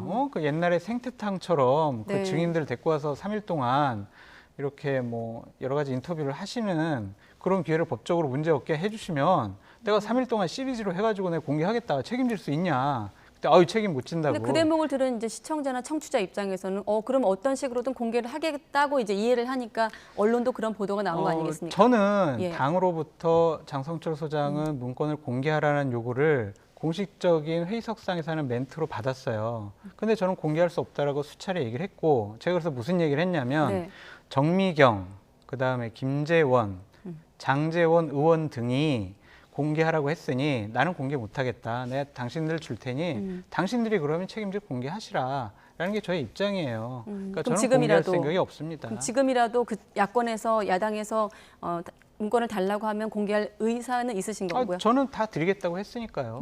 네, 알겠습니다. 근데 저는 사실은 이게 왜냐면 양승태 소장님이 물론 이제 SNS 올리고 어쨌든 순수한 마음에 한 건 많은데 굉장히 커졌잖아요. 근데 이거를 그러면 지금 말씀처럼 뭐 직접 하시는 게 부담스러우면 의원 통하면 되는데 저는 만약에 그거를 야당한테 줬을 때는 또 야당 입장에서는 두 가지 판단을 할 거예요. 이걸 공개했을 때 유리한가 불리한가 판단할 수 있잖아요. 그럼 제가 보기에는 뭐 여야 공이 주는 게 맞다라고 봐요. 왜냐하면 그럼 사실은 그렇죠. 그럼 양쪽에서 공개했을 때 리스크가 있기 때문에 한쪽에서 이걸 연색하거나 각색할 부담이 없거든요. 근데 만약 야당만 주고 나중에 야당에서 밝히면 당연히 여당에서는 거 봐라 불리한 거 빼고 아마 유리한 것만 그냥 얘기하는 거 아니야 이렇게 당장이 나올 거 아닙니까? 제가 보기에 아니면은 뭐 그냥 국회 뭐 예를 들어 제3당이라든지 이렇게 통해서 이거는 공개 안 할 수 없는 상황이에요. 만약에 해서 공개 안 한다 그러면 이걸 어쨌든 언론에 제시하고 SNS에 올리고 이만큼 보도가 되는데 공개가 안 된다 그러면 제가 보기에 국민들이 아마 장세엽 소장님이 욕을 많이 먹을 거라고 봐요. 아니 뭐 어쨌든 그런 것들에 대해서 제가 처음부터 공개하겠다는 생각은 없었고 다시 한번 말씀드리지만 송영길 대표께서 준비하신 송영길 대표는 이걸 갖고 있는지 확실치 않고 어쨌든 아니 본인이 준비하신다고 했으니까 면책특권을 이용하시면 된다니까요. 면책특권을 이용하시면 아무런 책임을 안 져도 송영길 대표가 먼저 준비한 파일을 공개하시라라고 말씀드리고 싶어요. 있다고 안 했잖아요. 본인은 갖고 있다 그랬고. 그러니까 지금 오늘의 대담의 주제는 소장님께서 제기한 문건이기 때문에 그거 관련된 공개와 관련된 입장은 앞서 제가 드렸던 야권이 지금이라도 제안을 하면 공개할 의사가 있다 정도로 요약하면 되겠고. 제가 공개할 의사가 있는 게 아니라 드리겠다. X파일을 건네줄 의사가 있다. 여권도 주셔야죠. 약간만 주세요. 예, 알겠습니다. 주세요. 자, 앞서 그 윤 전 총장도 언급했고 또 이준석 대표도 언급을 했습니다만 하나씩 좀 지금의 입장. 지금 질문은 어떻게 보면 또 평론가 입장도 혼재된 질문이 아닐까 이런 생각이 드는데 윤 전 총장 측에서도 그동안 무대응으로 일관하다가 이제 어느 시점에서는 좀 적극적인 대응에 나섰거든요. 윤 전 총장 측의 대응은 어떻게 평가하십니까? 저는 잘했다고 하는 부분도 있고 좀 과했다라고 하는 부분이 있어요. 그러니까 개별적으로 지금 어떠한 의혹이 있는 파일이 있는지를 모르잖아요. 그렇기 때문에 하나하나 무슨 의혹에 대해서 해명하고 뭐 이렇게 개별적으로 대응하는 것은 옳지가 않은데 저런 식의 출처 분명히 괴문서라고 했거든요. 그렇죠. 어쨌든 이것은 윤석열 총장을 공격하기 위한 문서로 만들어졌기 때문에 윤석열 총장 측은 출처 불명의 괴문서로 공작 정치하는 것이 아니냐라는 의심을 가질 수가 있어요. 근데 저희까지는 괜찮은데 불법 사찰 여기까지 나간 것은 좀 너무 과하게 나간 것이 아니냐라는 생각이 듭니다. 그 소장님께서 언급하신 그 X파일 중에 한 가지 갈래가 이제 어떤 기관이 언급됐기 때문에 아마 저런 대응이 나온 것 같은데 그러니까 그런 기관이라는 것이 뭐 기관에서 어디 뭐 예를 들면요, 예를 들면입니다. 국정원, 검찰, 뭐 경찰 이런 정보기관들이 뭐 모여가지고 도청도 하고 미행도 하고 계좌 추적해서 만든 그런 자료가 아니에요. 이것은 그동안 의혹을 총 정리해 놓고 물론 제가 과문한 탓인지는 모르겠지만 제가 본 처음 보는 그러한 이런 의혹도 있네라고 생각한 부분도 있어요. 그러니까 그런 것들을 다 포함한 거기 때문에 어떠한 기관이 만들었다 그것이 정부기관이 만들었다라고 규정할 수는 없을 것 같고 예를 들면은 제가 인터뷰에서 얘기했던 것 중에 자금이 하나 본인 외에는 모를 수 있는 어떠한 자금이 있어요. 그러니까 자금의 흐름이 아니라 그것은 그 앵커의 질문이었고 어떤 액수가 이제 포함된 게 있어요. 잠시만요. 그러면 지금까지 저희 앞서 그 사회부 리포트도 정리가 되어 있다면 윤 전 총장 관련한 5가지 크게 보면 5가지 의혹이 있지 않습니까? 뭐 부인과 관련된 의혹이 한 2가지 있고 장모 관련 의혹이 2가지 있고 또 측근 의혹이 있는데 그러니까 정리하면 지금까지 보도된 언론 보도에 나오지 않은 걸 생소한 내용을 보셨다고 이해하면 되겠습니까? 그러니까 그것이 제가 뭐 과문해서 예를 들면 나는 제가 이것을 쭉 처음부터 끝까지 파악을 하진 않았을 거 아닙니까? 그러니까 뭐 언론이라든지 인터넷이라든지 유튜브에서는 많이 오르고 내리고 있었는데 제가 처음 보는 것일 수도 있고 제가 뭐 한번 들었다가 잊어버렸던 거일 수도 있고 알고 있었던 것도 있고 그런 것들이 혼재되어 있다. 그래서 그 파일을 나중에 어쨌든 공개돼서 누가 보게 되면 이건 내가 다 모르는 건데 라고 하는 사람들이 있을 수 있고 그리고 이것은 내가 알았던 건데 라고 했을 수도 있다. 보는 사람들에 따라 다르다라고 말씀드려요. 본인과 관련된 겁니까 정도는 여쭤봐도 될까요? 본인과 관련된 겁니까? 제가 세부적인 내용은 좀 말씀드리기 어렵습니다. 제가 보기엔 뭐 많이 질문해도 안 나올 것 같은데요. 저 반박은 하나 할게요. 타이밍. 왜냐하면 지금 윤석열 총장 같은 경우는 아마 이게 이랬잖아요. 공기관과 여권이 개입했다면 이건 아마 이제 그 발언을 소재로 한 건데 네. 이거를 사실은 어쨌든 여권하고 엮고 싶은 거예요. 여권에서 나온 거 아니냐. 근데 제가 말씀드린 것처럼 사실 이게 처음 얘기한 게 5월 24일 날 아마 주간조선 나왔는데 5월 21일자 기사더라고요 보니까. 신지혜 의원이 그랬어요. 야당 의원실에서 봤다. 심지어 전 의원입니다. 야당 네네. 의원실에서 봤다. 물론 내용은 얘기 안 했습니다. 근데 이거 작성 주체를 아마 여권인 것 같다. 근데 야당 측에 전달된 것 같다 이랬거든요. 근데 송영길 대표가 언급한 건 5월 25일이었어요. 예. 그다음에 이제 5월 30일 날 기사에 보면 어떤 게 있냐면 이거는 야권에서 작성했을 수도 있다. 그런 기사가 났었어요. 황교안 측을 얘기했던 것 같은데요. 그 기사에서는. 네. 그러면서 이제 윤석열 총장이 예전에 특수부니까 아마 이제 특수부가 쭉 얘기하면서 공안부가 거의 다 쭉 어찌 보면 제대로 못했거든요. 그러면서 이제 황교안이 어찌 보면 그 당시에 장관할 때 징계도 했었고, 그다음에 공안부에 어찌 보면 수장이라 볼 수 있고, 네. 그다음에 인사청문회를 야당에서 했었잖아요. 자료를 모았었고 이런 이유를 들었거든요. 그래서 이걸 윤석열 총장 얘기처럼 여당의 뭐 정치 공작이다, 여당에서 한 거다라고 보다는 지금 아마 뭐 이 얘기 나온 얘기 신지호 의원 얘기라든지 아니면 장성철 소장이나 다 야당 인사들이거든요. 네. 그래서 이거를 제가 보기에는 야당에서 아무리 이게 여당하고 엮으려고 해봐야 잘 안 된다. 그리고 윤석열 총장도 어떻게든 이게 정부 여당하고 엮고 싶은 것 같은데 잘 안 될 거다. 그 말씀 꼭 드리고 싶습니다. 그러면 야당 의원실이라는 점으로 볼 때 생산지를 야권으로 보시는 건가요? 변호사님? 저는 그렇게 보고 있습니다. 제가 아까 말씀드렸잖아요. 그러니까 공안 부서가 어찌 보면 좀 특수부 때문에 손해를 봤다는 거. 네. 그다음에 징계를 하려면 정보가 있어야 되거든요. 근데 징계를 할 때는 하나 갖고만 하지는 않아요. 그동안의 경력이라든지 이력을 쭉 봅니다. 황교안 장관이 어쨌든 장관할 때 징계를 했잖아요. 그다음에 인사청문회는 사실은 검찰총장 인사청문회 때는요. 야당의 정보가 모이게 돼 있어요. 수사를 했던 사람이라든지 어떤 내용이라든지. 근데 그런 내용들이 결국은 그러면은 그 당시에는 야당에 모였을 가능성이 많다. 그리고 야당 의원실에서 봤다는 건 팩트잖아요. 그러면 사실은 그 다음에 그 신지호 전 의원이 이걸 여권에서 작성했을 것 같다는 거는 추측이고 야당 의원실에서 봤다는 건 팩트란 말이에요. 그러면 사실 가능성 면에서 본다 그리고 지금 장성철 소장님도 말은 안 했지만 정보 전했다는 분도 제가 추측하건대는 야권 인사일 가능성이 있다고 봐요. 왜냐하면 장 소장님이 거기에 20년 동안 있었거든요. 20몇 년 동안. 그리고 친한 사람들이 여권이 많겠습니까? 야권이 많겠습니까? 당연히 야권이 많겠죠. 그렇다 그러면 좀 확인을 해야 되겠네요. 그렇죠. 네. 제가 추측하는 게 일리가 있잖아요. 그러면 제가 보기에는 야권에서 만들었을 가능성이 훨씬 높다라고 봅니다. 근데 일리는 있는데 3, 4가 없어요. 그냥 추측이시잖아요. 네. 그러니까 아니, 그분은 추측으로 말씀하셨잖아요. 송영길 대표 뭐 추측으로 말씀하셨는데. 저는 합리적인 추측. 자, 여기까지만 들었을 때 두 가지 질문이 나옵니다. 네. 말씀하신 대로 신지호 의원이 전 의원이 언급한 그 파일과 소장님이 보신 게 같은 건지라는 질문이 나오겠고. 신지호 의원이 언급한 네. 파일을 제가 본 적이 없어요. 그래서 이것이 비교하기는 그렇고요. 네. 오늘 같은 경우도 여러 가지 뭐 윤석열 엑스파일 하면서 막 돌아다녔잖아요. 현 변호사님도 보셨죠. 그것과는 상관이 없어요. 그 그럼 지금 문건도 어쨌든 아니에요. 소장님께서 생각하시기에는 직접 보신 그 내용이 본인 외에는 특별히 알고 있을 사람이 없다고 보시는 건가요? 그런 것 같아요. 왜냐하면 현재까지 정치권에서 돌아다니는 파일과는 네. 다른 내용과 다른 종류의 파일을 제가 갖고 있다라고 네. 확인시켜 드리고요. 또 하나는 그다음에 저에게 정보를 주신 분은 야권 인사가 아니고요. 정치권에서 여야 어디 속해 있지 않으셨던 분인데 정보에 상당히 능통한 분이에요. 네. 그래서 그분을 통해서 제가 입수를 했다라고 말씀드립니다. 정보기관인가 그러면? 사실 여의도에도 정보 다루는 분들 꽤 있거든요. 네. 근데 대부분 어느 한쪽에 속해 있어요. 여라든지 야라든지 속해 있지. 그냥 중립지대에 있는 분은 사실 여의도에 거의 없습니다. 사실 따지보면. 그래서 전직은 제가 보기에 어디에 속해 있을 수 있어요. 전직은. 그리고 솔직히 제가 보기에 여권 인사라고는 생각은 잘 안 들어요. 우리 장 소장님이 그동안 쭉 이렇게 경력 활동하신 거 보면 야권 인사일 가능성이 저는 뭐 제가 여당에도 있었다는 거. 네, 이 파일이 공개되지 않으면 계속 이런 식으로 의혹과 질문들이 좀 넘쳐날 텐데 어떻게 좀 근데 대응하실 제가 생각이십니까? 예. 이것을 거듭 말씀드리지만 처음에 제가 공개할 생각도 없었다라는 점을 명확히 다시 한번 말씀드리고요. 예. 제가 여태까지 얘기했던 거 외에 이 파일이 공개되지 않는 한 똑같은 말을 앵무새처럼 할 수밖에 없어요. 그러한 부분에 대해서는 좀 양해를 해주셨으면 좋겠고 네. 너 왜 무책임하게 이 문제를 제기해놓고 왜 공개를 하지 않아? 라는 비판을 하신다면 제가 그 비판은 충분히 감내를 하겠습니다.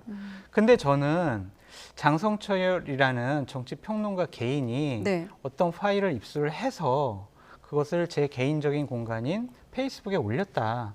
그것이 이렇게 기사화가 되고 크게 문제가 될 것으로는 제가 솔직히 생각을 하지 못했습니다. 너 왜 그런 생각 못했어? 라고 지적을 하신다면 그 비판도 충분히 제가 받겠어요. 근데 하지만 현 변호사님 뭐 우리 같이 다 잘 알지만 이 대선 국면에서는 각종 후보들이 상대방을 공격하기 위한 파일들을 많이 만들어요. 네. 그러고 그 분들을 돕는 분들도 많이 만들어서 갖다 주기도 합니다. 그런 것들이 좀 정리된 파일들이다라고 제가 좀 말씀드리고 싶네요. 근데 이게요, 지금 저는 납득하기 어려운 게 한 진영의 문제가 아니에요, 지금은.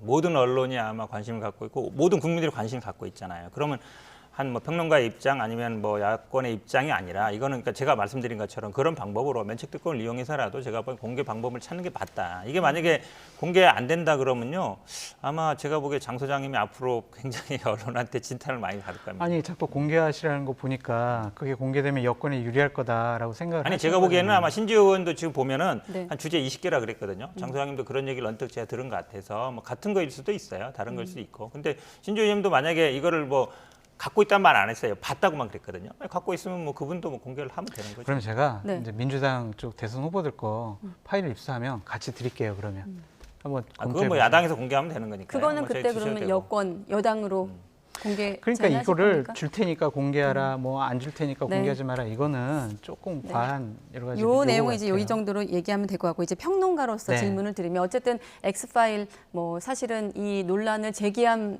당사자이기 때문에 어떻게 좀 들리실지 모르겠습니다만 일단 지금 시점에서 이번 이 엑스파일 논란 대선 전국에서 어떤 기능을 할 것이라고 예상하십니까? 근데 전 별로 이게 지금 처음 뭐 그것이 문제 제기가 된 이후에 며칠이 안 지났기 때문에 크게 보여지지만 이건 대선 과정 중에 항상 있었던 일이에요. 항상 이런 파일을 만들고 이걸 통해서 공격할 포인트를 찾고 어느 순간에 어떠한 공격을 하겠다라는 계획을 세우는 것이 네. 대선 후보 캠프와 그 당에서 기본적으로 하는 업무 중에 하나입니다. 그래서 이건 일상적인 일들이기 때문에 그렇게 크게 뭐 예를 들면 선거나 경선을 좌우할 문제는 아닌 것 같다라고 말씀드려요. 자, 그럼 이 부분은 어떻습니까? 이준석 대표 같은 경우는 지금 내용이 부정확하거나 의미가 없을 거라며 일축을 하고 또 여권에선 지금 이 출처가 여권이라고 지목이 되니까 또 반발하고 있는 상황이거든요. 여야 각각 지금 나오고 있는 반응들은 어떻게 보십니까? 이준석 대표 같은 경우는 파일을 보지 않았기 때문에 저런 표현을 할 수가 있을 것이고 저러한 표현도 보는 사람들마다 다 다를 거예요. 그러니까 예를 들면 윤석열 총장에 대해서 연구를 많이 한 사람은 이 파일을 보면 그냥 내가 다 알고 있던 거네. 그러면 이게 뭐 큰 의미가 없겠네. 이렇게 생각할 것이고 네. 저같이 이 부분에서 그렇게 연구하지 않았던 사람이 보면은 이런 일이 있었구나라고 크게 의미를 둘 것 같다라는 생각이 들어서 보는 사람들마다 다른 관점과 판단과 결론을 내릴 것이다라고 말씀드려요. 그럼 엑스파일을 만약에 그 보신 내용을 이준석 대표가 봤다면 좀 달라질까요, 반응이? 그건 이준석 대표의 네. 이제 판단에 달려 있겠죠. 저분이 만약 윤석열 총장의 여러 가지 의혹들에 대해서 평소에 관심이 많아서 많이 찾아놨으면, 많이 알고 있으면 제가 이제 뭐 보여주는 그런 문건이 그렇게 크게 뭐 내용이 뭐 의미 있는 게 아니네라고 할 수도 있겠죠. 그래서 그거를 일관적으로 의미가 있다 없다, 정확하다 부정확하다 이거 말씀드리기가 어렵고요. 네. 예를 들면 그건 의혹을 모아놓은 파일입니다. 그것이 정확한지 부정확한지는 우리가 알 수가 없어요. 그거는 누군가가 조사를 해야지 알 수 있는 일이거든요. 근데 정치권에서는요, 그 의혹만 가지고도 해명해라, 왜 해명 못하냐 이런 식으로 공방이 되면서 검증으로 들어가요. 그런 차원에서 이 문건에 의미가 있다. 그래서 결국에는 여권 쪽에서 만들지 않았을까라고 하는 게 저의 추측입니다. 네. 자꾸 이제 물타기를 하시려는 것 같은데 변호사님께는 이 결국은 질문을- 이거를 검증하려면요 내용은 알아야죠. 내용이 공개 안 된 상태에서 어떻게 검증을 합니까? 검증이 안 되는 거죠. 이 논쟁은 뭐 끝나지가 않을 것 같고 네. 공개 여부와 관련해서 변호사님께 질문을 드리면 앞서 제가 말씀드린 지금 검찰에서 수사를 하고 있는 대목도 있고 공소 유지가 되고 있는 윤 전 총장 관련 사건들이 있는데 이번 엑스파일 뭐 공개 안 하시겠다고 하셨습니다만 논란이 불거졌습니다. 지금 이후에 수사에 어떤 영향을 좀 미칠까요? 아마 대부분의 아마 수사 내용들을 저도 아마 상상한 데는 아마 수사 관련된 내용들도 있을 거예요. 근데 아마 이게 논란이 될수록 수사는 더 신속하게 할 수밖에 없죠. 어떤 식으로든 간에. 물론 뭐 공개할지 안 할지 모르겠습니다. 왜 그러냐면 예. 관심사로 떠오른 거거든요. 그러니까 윤석열 총장도 처음에는 대응 안 하다 대응하려고 하는 게 사실은 거의 대변인 사퇴하고 맞물렸잖아요. 네. 그다음에 이제 지금 감사원장이라든지 전 뭐 이런 분들이 차기 주자로 뜨고 있고 그거는 우연이 아닌 거죠. 본인한테는 위기인 거고 그러다 보니까 이제 강력하게 대응하는 것 같은데요. 네. 이게 아마 제가 보기에는 굉장히 큰 이슈가 될 거다. 왜냐하면 대선 국면에 말씀하셨지만 뭐 이런 일이 굉장히 많습니다. 많기 때문에 이제 제가 보기에 거의 시작에 불과해요. 앞으로 아마 뭐 7월 2일 날 장모 재판도 있고요. 그 이외에도 이제 뭐 여러 가지 이제 수사가 있을 수 있기 때문에 제가 보기에 윤석열 총장은 이제야 제가 보기에 대선 후보로서 본격적인 검증의 단계에 들어섰다라고 봅니다. 이제 이런 부분이 있어요. 대선 후보를 검증하는 데 있어서 법률적으로 문제가 있는 것이냐, 그것이 문제가 없는 것이냐, 그것과 네. 도덕적으로, 윤리적으로 뭐 이런 문제가 더 있는 것이냐, 없는 것이냐, 이것들은 우리가 잘 판단을 해봐야 돼요.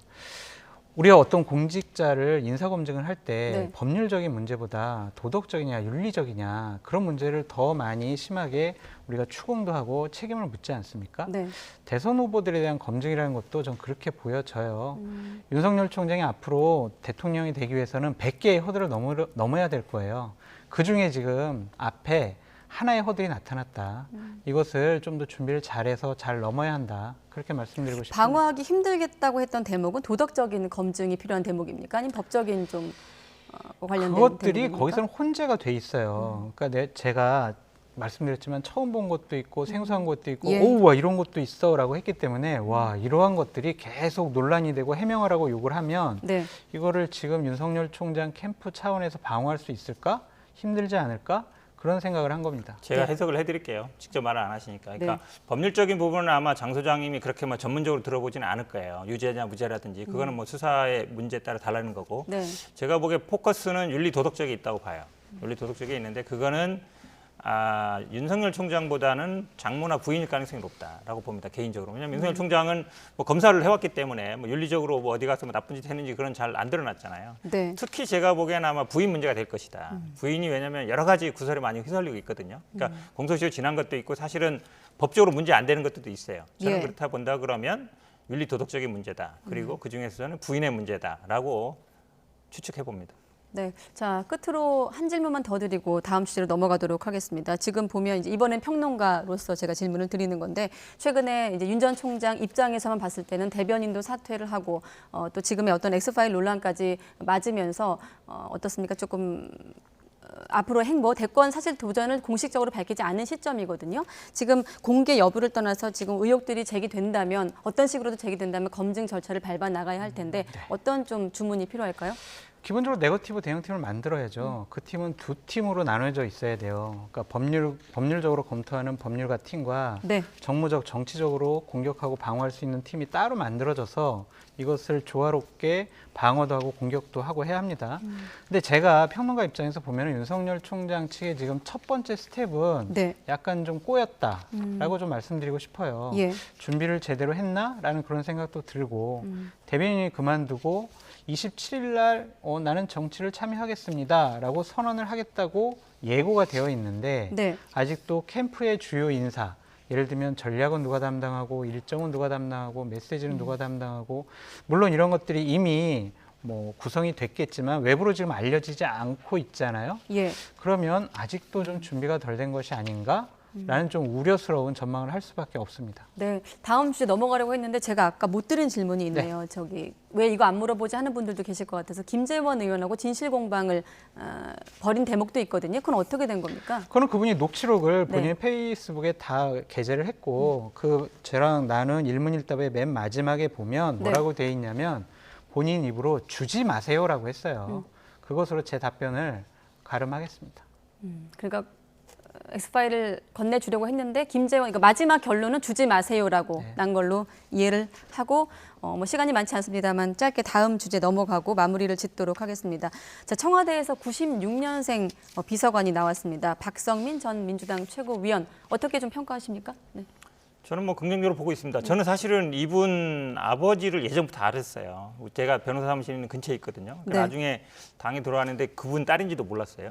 근데 뭐 지금 일각에서 어떻게 뭐 20대 중반인데 대학 재학생이거든요. 재학생인데 그렇게 높은 자리 줄 수 있느냐 이건데요. 사실은 이 청년 대변인도 토론 배틀을 통해서 선정된 거예요. 어떤 뭐 특권을 받은 게 아니고요. 그러다 보니까 이제 정치권에 입문했고 그다음에 최고위원을 했는데요.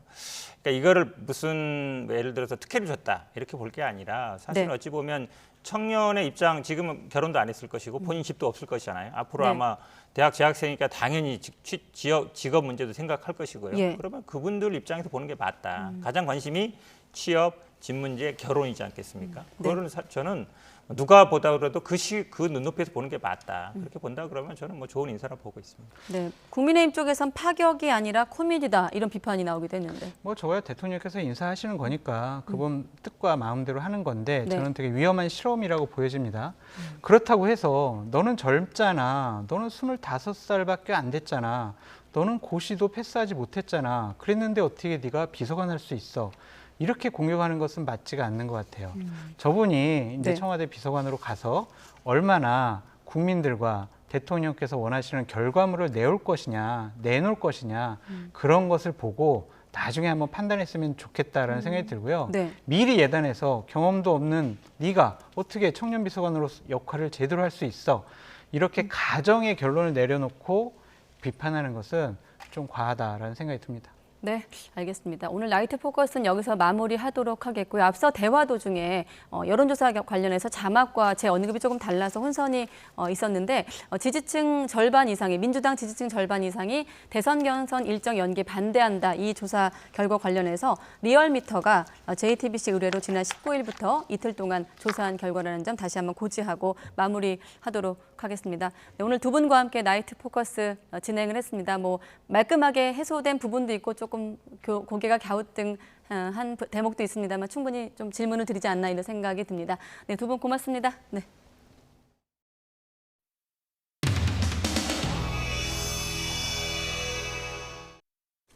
왜 그 여당에서 부동산 정수치 관련해서 좀 진정성 있는 조치를 하라 이런 식으로 연일 공수를 피고 있는데 이에 대한 입장이 있어요?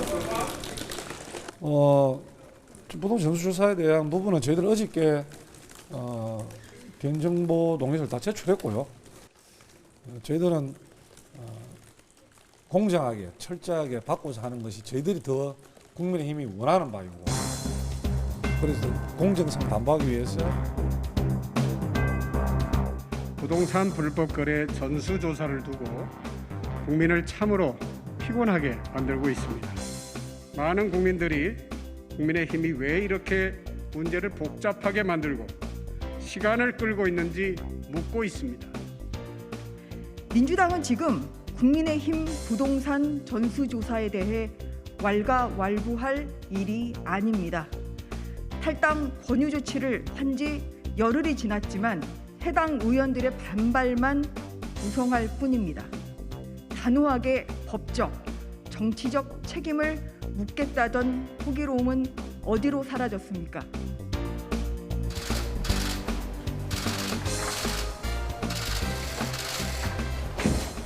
정의당 등 비교섭 정당 소속 의원 14명, 무소속 홍준표 의원 등 국회의원 15명과 그 배우자, 직계 존 비속 등 총 75명입니다.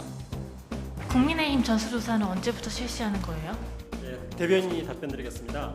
지금 국민의힘 국회의원 가족 관련 개인정보 제공 동의서가 일부 지금 누락되어 있습니다. 그걸 확인해서 절반은 왔나요? 예? 절반 정도는 왔나요? 구체적인 상황은 여기에서는 좀 답변드리기가 어렵다는 말씀을 드리고요.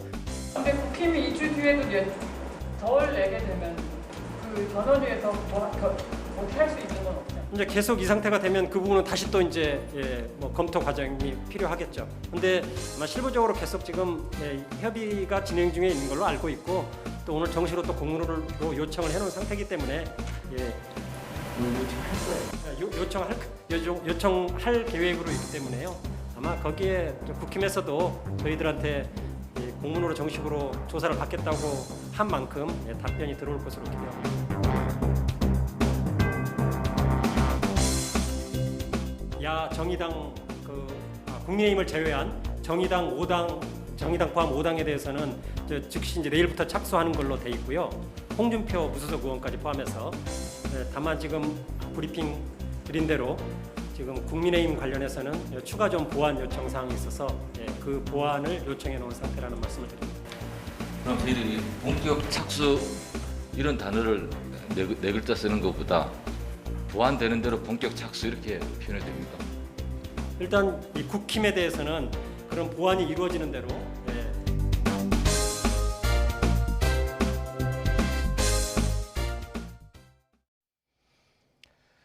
서울 연남동 한 오피스텔에서 친구를 감금하고 살해한 혐의로 구속된 21살 안모 씨와 김모 씨가 검찰에 넘겨졌습니다.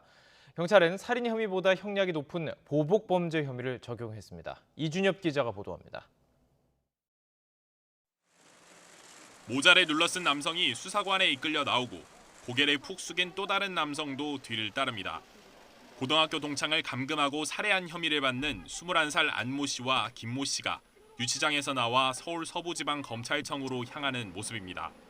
살해한 이유가 뭔지, 피해자에게 미안한 마음은 없는지 등을 묻는 취재진에 아무 말도 하지 않은 채 호송차에 올랐습니다. 친구 사망할 수 있다는 사실 모르셨나요? 숨진 친구랑 가족한테 할 말 없으신가요? 피해자 상태가 나빠졌을 때 왜 병원에 안 데려갔나요? 두 사람은 지난해 11월 피해자 A씨로부터 고소당하자 앙심을 품고 지난 3월 노트북을 망가뜨린 만큼 일해서 빚을 갚으라며 서울로 데려간 것으로 조사됐습니다. 이후 주거지에 감금해놓고 온갖 가혹 행위를 가해 숨지게 한 혐의를 받습니다. 경찰은 중감금치사죄로 긴급 체포한 두 사람에게 형법상 살인죄보다 형량이 무거운 특정범죄 가중법상 보복범죄의 혐의를 적용했습니다. A씨가 숨질 수 있다는 점을 알 수 있었기 때문에 살인의 고의성이 있는 데다 보복 목적으로 범행을 저질렀다고 본 겁니다. 피해자의 위치와 동선을 알려주는 등 범행을 도운 다른 고교 동창은 불구속 상태로 검찰에 넘겼습니다. 서울경찰청은 A씨가 감금돼 있었던 지난달 27일 A씨 아버지가 두 사람을 고소했던 사건을 영등포 경찰서가 혐의 없음으로 종결시킨 것을 두고 부실 수사였는지 감찰하고 있습니다. 감찰이 끝나는 대로 징계 여부와 수위를 정한다는 방침입니다. YTN 이준엽입니다. 경찰 수사심의위원회가 이용구 전 법무부 차관의 택시기사 폭행 사건 무마 의혹과 관련해 담당 형사과장과 팀장을 검찰에 송치하지 않기로 했습니다. 서울경찰청은 오늘 내부위원 3명과 외부위원 8명 등 모두 11명으로 구성된 경찰 수사심의위원회를 열고 특수직무유기 혐의를 받고 있는 서초경찰서 당시 형사과장과 팀장에 대해 이같이 결정했습니다. 경찰은 이에 따라 당시 블랙박스 영상 삭제를 요구한 혐의를 받고 있는 이 전 차관은 증거인멸 교사 혐의로, 택시기사는 증거인멸 혐의로 검찰에 송치할 예정입니다. 또 택시기사 폭행 사건을 담당한 A 경사는 특수직무유기 혐의로 검찰에 보내지게 됐습니다. 최저임금을 심의 의결하는 사회적 대화기구인 최저임금위원회가 내년도 최저임금의 업종별 차등 적용 여부를 논의했으나 노사의 팽팽한 입장 차이로 결론을 못 내렸습니다. 경영계는 최저임금의 차등 적용을 도입해서 숙박, 음식업 등 임금 지급 능력이 부족한 업종에는 최저임금을 낮게 설정해야 한다고 주장했지만 노동계는 최저임금 제도의 취지에 맞지 않는다며 반대했습니다. 국내에서 최저임금의 업종별 차등 적용을 시행한 것은 최저임금 제도를 도입한 첫 해인 1988년뿐입니다. 코로나19로 국내 여행 수요가 늘면서 렌터카 관련 피해도 덩달아 증가하고 있습니다. 사고 비용을 과다하게 청구하거나 예약 취소 시 분쟁을 겪는 사례가 많았습니다. 개훈이 기자가 보도합니다. 최근 A씨는 2달 뒤 제주도 여행을 위해 렌터카를 예약했습니다. 그런데 사정이 생겨 예약 당일 취소를 요청했는데도 업체 측은 위약금을 내라고 요구했습니다. 당일날 사정이 생겨서 3시간 정도 뒤쯤에 제가 취소를 이제 한다고 얘기를 하니까 수수료 10%를 달라는 거예요. 자기네들 회사 내규라고. A씨처럼 예약 취소 때 렌터카 업체와 분쟁을 겪는 사례가 늘고 있습니다. 한국소비자원이 최근 3년간 접수한 렌터카 피해 사례를 조사해봤더니 지난해 코로나19로 갑작스럽게 여행을 취소하는 사람들이 늘면서 계약금을 돌려받지 못하거나 위약금을 과다 청구해 피해를 본 사례가 44%에 달했습니다. 소비자 분쟁 해결 기준에 따르면 소비자는 렌터카 예약 후 사용 예정일로부터 24시간 이내 취소 통보를 하면 위약금 없이 예약금 전액을 돌려받을 수 있습니다. 3년 동안 가장 많이 접수된 피해 사례는 사고 비용 과다 청구였습니다. 대부분의 렌터카 업체가 고객에게 수리비 견적서 등 증빙 자료를 공개하지 않아 소비자들은 답답함을 호소하고 있었습니다. 또 렌터카 사고 발생 뒤 영업 손실 배상에 해당하는 휴차료도 실제 대여 요금보다 비싸게 부과됐습니다. 휴차료는 1일 대여 요금을 기준으로 산정하도록 규정하고 있으나 다수의 렌터카 사업자들이 실제 대여 요금보다 비싼 기준 대여 요금이나 정상 요금을 기준으로 휴차료를 청구하는 것으로 분석됐습니다. 소비자원은 공정위에 렌터카 수리비 증빙 자료 제공을 위한 약관 개정을 건의하고 렌터카 업계에는 적정한 위약금과 휴차료 청구를 권고할 예정입니다. YTN 개훈입니다. 쿠팡이 일본 우길기 관련 상품을 판매해 논란이 되고 있습니다. 쿠팡은 오늘 오전까지 우길기가 그려진 스티커와 우산 등을 판매한 것으로 확인됐습니다. 이 상품들은 모두 해외 배송 상품으로 자체 판매가 아닌 오픈마켓 판매자가 등록했습니다. 쿠팡 측은 문제가 확인된 후 즉시 판매 중단 조치를 했다고 밝혔습니다. 전국 곳곳에 호우특보가 내려진 가운데 내륙 지방을 중심으로 우박이 떨어졌습니다. 오늘 저녁 6시쯤부터 전남 곡성과 광양, 충북 음성, 경기 안성 등 지역에 강한 빗줄기와 함께 우박이 내린다는 신고와 제보가 이어졌습니다. 앞서 오후 1시쯤에는 전북 임실군 일대에 강풍을 동반한 우박이 떨어지기도 했습니다. 기상청은 전국 곳곳에 대기 불안정으로 내륙 지역을 중심으로 우박이 내리고 있다며 시설물과 농작물 관리에 주의해달라고 당부했습니다. 그동안 여러 논란을 일으켰던 한미 워킹그룹이 사실상 폐지됩니다. 대신 국장급 협의체를 강화해서 제재뿐 아니라 남북교류까지 포괄적으로 논의한다는 방침인데 대북 대화 진전에 어떤 영향을 미칠지 주목됩니다. 김도원 기자입니다. 남북협력과 대북제재 이행 등에 관해 의견을 조율해온 한미 워킹그룹이 출범 2년여 만에 사실상 폐지됩니다. 한미 양국은 북핵 수석대표 협의에서 워킹그룹을 종료하는 방향으로 검토한다는 데 합의했다고 외교부가 밝혔습니다. 워킹그룹은 남북관계와 북핵 문제, 대북제재 등에 관해 한미 양국이 신속히 협의한다는 취지로 지난 2018년 11월 시작됐습니다. 특히 남북교류 제재 면제에 관해 미 국무부, 재무부 등 여러 부처와 한꺼번에 논의할 수 있어 효율적이라는 게 그동안의 정부 입장이었습니다. 하지만 미국이 지나치게 엄격한 잣대를 들이대면서 국내 일각에서는 남북관계 개선에 발목을 잡는 도구라는 비판이 나왔습니다. 독감 치료제 타미플루의 대북 인도적 지원을 놓고 워킹그룹에서 운반 트럭의 제재 위반 여부를 따지다 결국 지원 자체가 무산된 게 대표적 사례로 꼽힙니다. 워킹그룹이라고 하면 옛날에 제재처럼만 느껴졌기 때문에 이걸 더 넓혀서 포괄적으로 하자는 것입니다. 한미 양국은 앞으로 국장급 협의를 강화해 제재뿐 아니라 대북 대화와 관여 정책 등을 종합적으로 논의한다는 계획입니다. 성김 미 대북특별대표는 이번 방안에서 이례적으로 통일부와도 고위급 정책 협의를 진행해 앞으로 통일부 국무부 채널이 워킹그룹을 대체하는 것 아니냐는 관측도 나왔지만 정부는 별개의 문제라고 선을 그었습니다. 북한은 그동안 한미 워킹그룹을 친미 4대주의 행태라고 비난해와 이번 종료 결정이 남북관계와 비핵화 협상 진전에 어떤 영향을 끼칠지 주목됩니다. YTN 김도원입니다. 국내에서 자동 반복 프로그램 이른바 매크로를 사용해서 코로나19 잔여 백신 예약을 하는 사례가 있다는 의혹이 제기된 가운데 정부는 예방접종 사업 방해 여부 등을 고려해서 사안별로 위법성을 판단하기로 했습니다. 김기남 코로나19 예방접종 대응 추진단 접종기획반장은 일단 네이버나 카카오의 모바일 애플리케이션을 통한 당일 예약은 매크로 사용이 불가능하다며 현재 잔여 백신이 발생한 경우 92% 이상이 알림 서비스 기능을 통해서 예약하고 있는데 이 또한 매크로 사용이 어려운 영역이라고 설명했습니다. 반면 PC를 통해 예약하는 경우 매크로 사용이 가능한데 이 부분에 대해서는 대응 방안을 마련하고 있다고 덧붙였습니다. 보건당국이 코로나19 예방접종 완료자에 대한 방역 지침을 완화함에 따라서 국방부도 예방접종을 모두 마치고 2주가 경과한 장병에 대해서 휴가를 다녀와도 격리를 면제하는 등 방역 지침을 대폭 완화합니다. 얀센 백신 1차 접종 혹은 아스트라제네카 화이자 백신 2차 접종까지 모두 마치고 2주가 경과한 장병은 확진자와 접촉하거나 해외에서 입국을 해도 자가격리 없이 14일간 예방적 관찰만 받게 됩니다.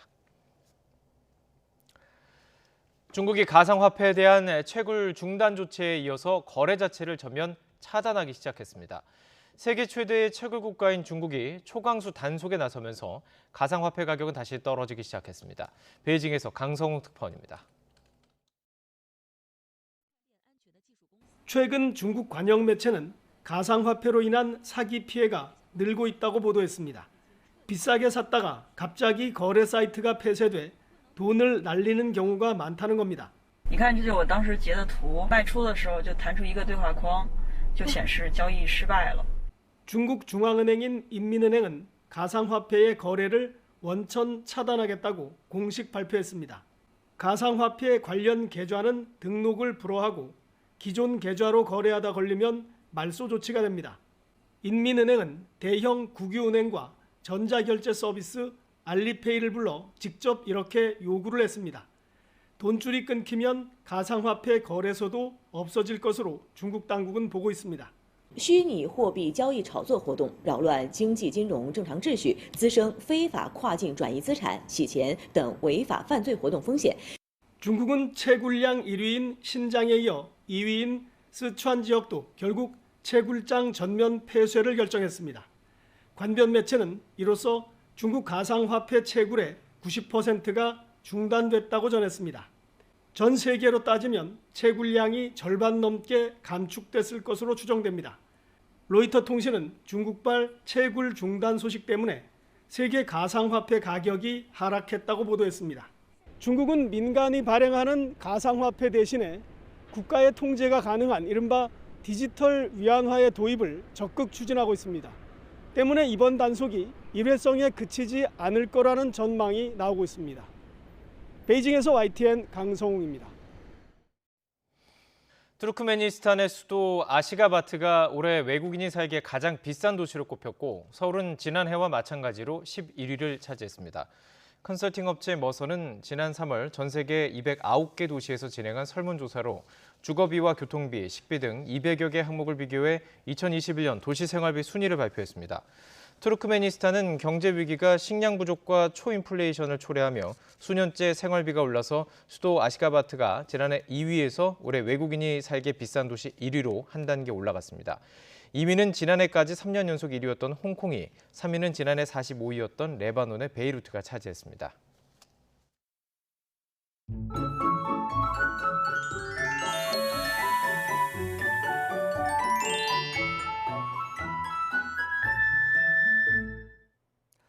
오늘 곳곳에 갑작스러운 소나기가 쏟아졌습니다. 소나기의 특성상 내리는 시간이 길지 않지만 기습적으로 강하게 내린 곳이 있는데 내일도 계속해서 돌풍과 벼락을 동반한 소나기가 지나겠고 일부 내륙에는 우박이 떨어지겠습니다. 또 내일 새벽까지 충북과 남부 내륙에 시간당 30에서 50mm의 국지성 호우가 쏟아지면서 100mm 이상의 많은 비가 내리겠습니다. 피해 없도록 대비 철저히 해주시기 바랍니다. 내일도 밤까지 곳곳에 소나기가 지나겠습니다. 강우량은 5에서 30mm로 오늘보다 적지만 역시 취약 시간대인 밤에 강한 소나기가 집중되겠습니다. 내일 낮 기온 오늘보다 3도에서 5도가량 낮아 더위가 주춤하겠습니다. 서울 26도, 대전 24도, 광주 26도, 부산 24도로 예상됩니다. 주 후반까지 계속해서 곳곳에 소나기가 쏟아질 전망입니다. 날씨 정보였습니다. 네, 이상으로 뉴스나이트 마치겠습니다. 네, 함께해 주신 여러분 고맙습니다.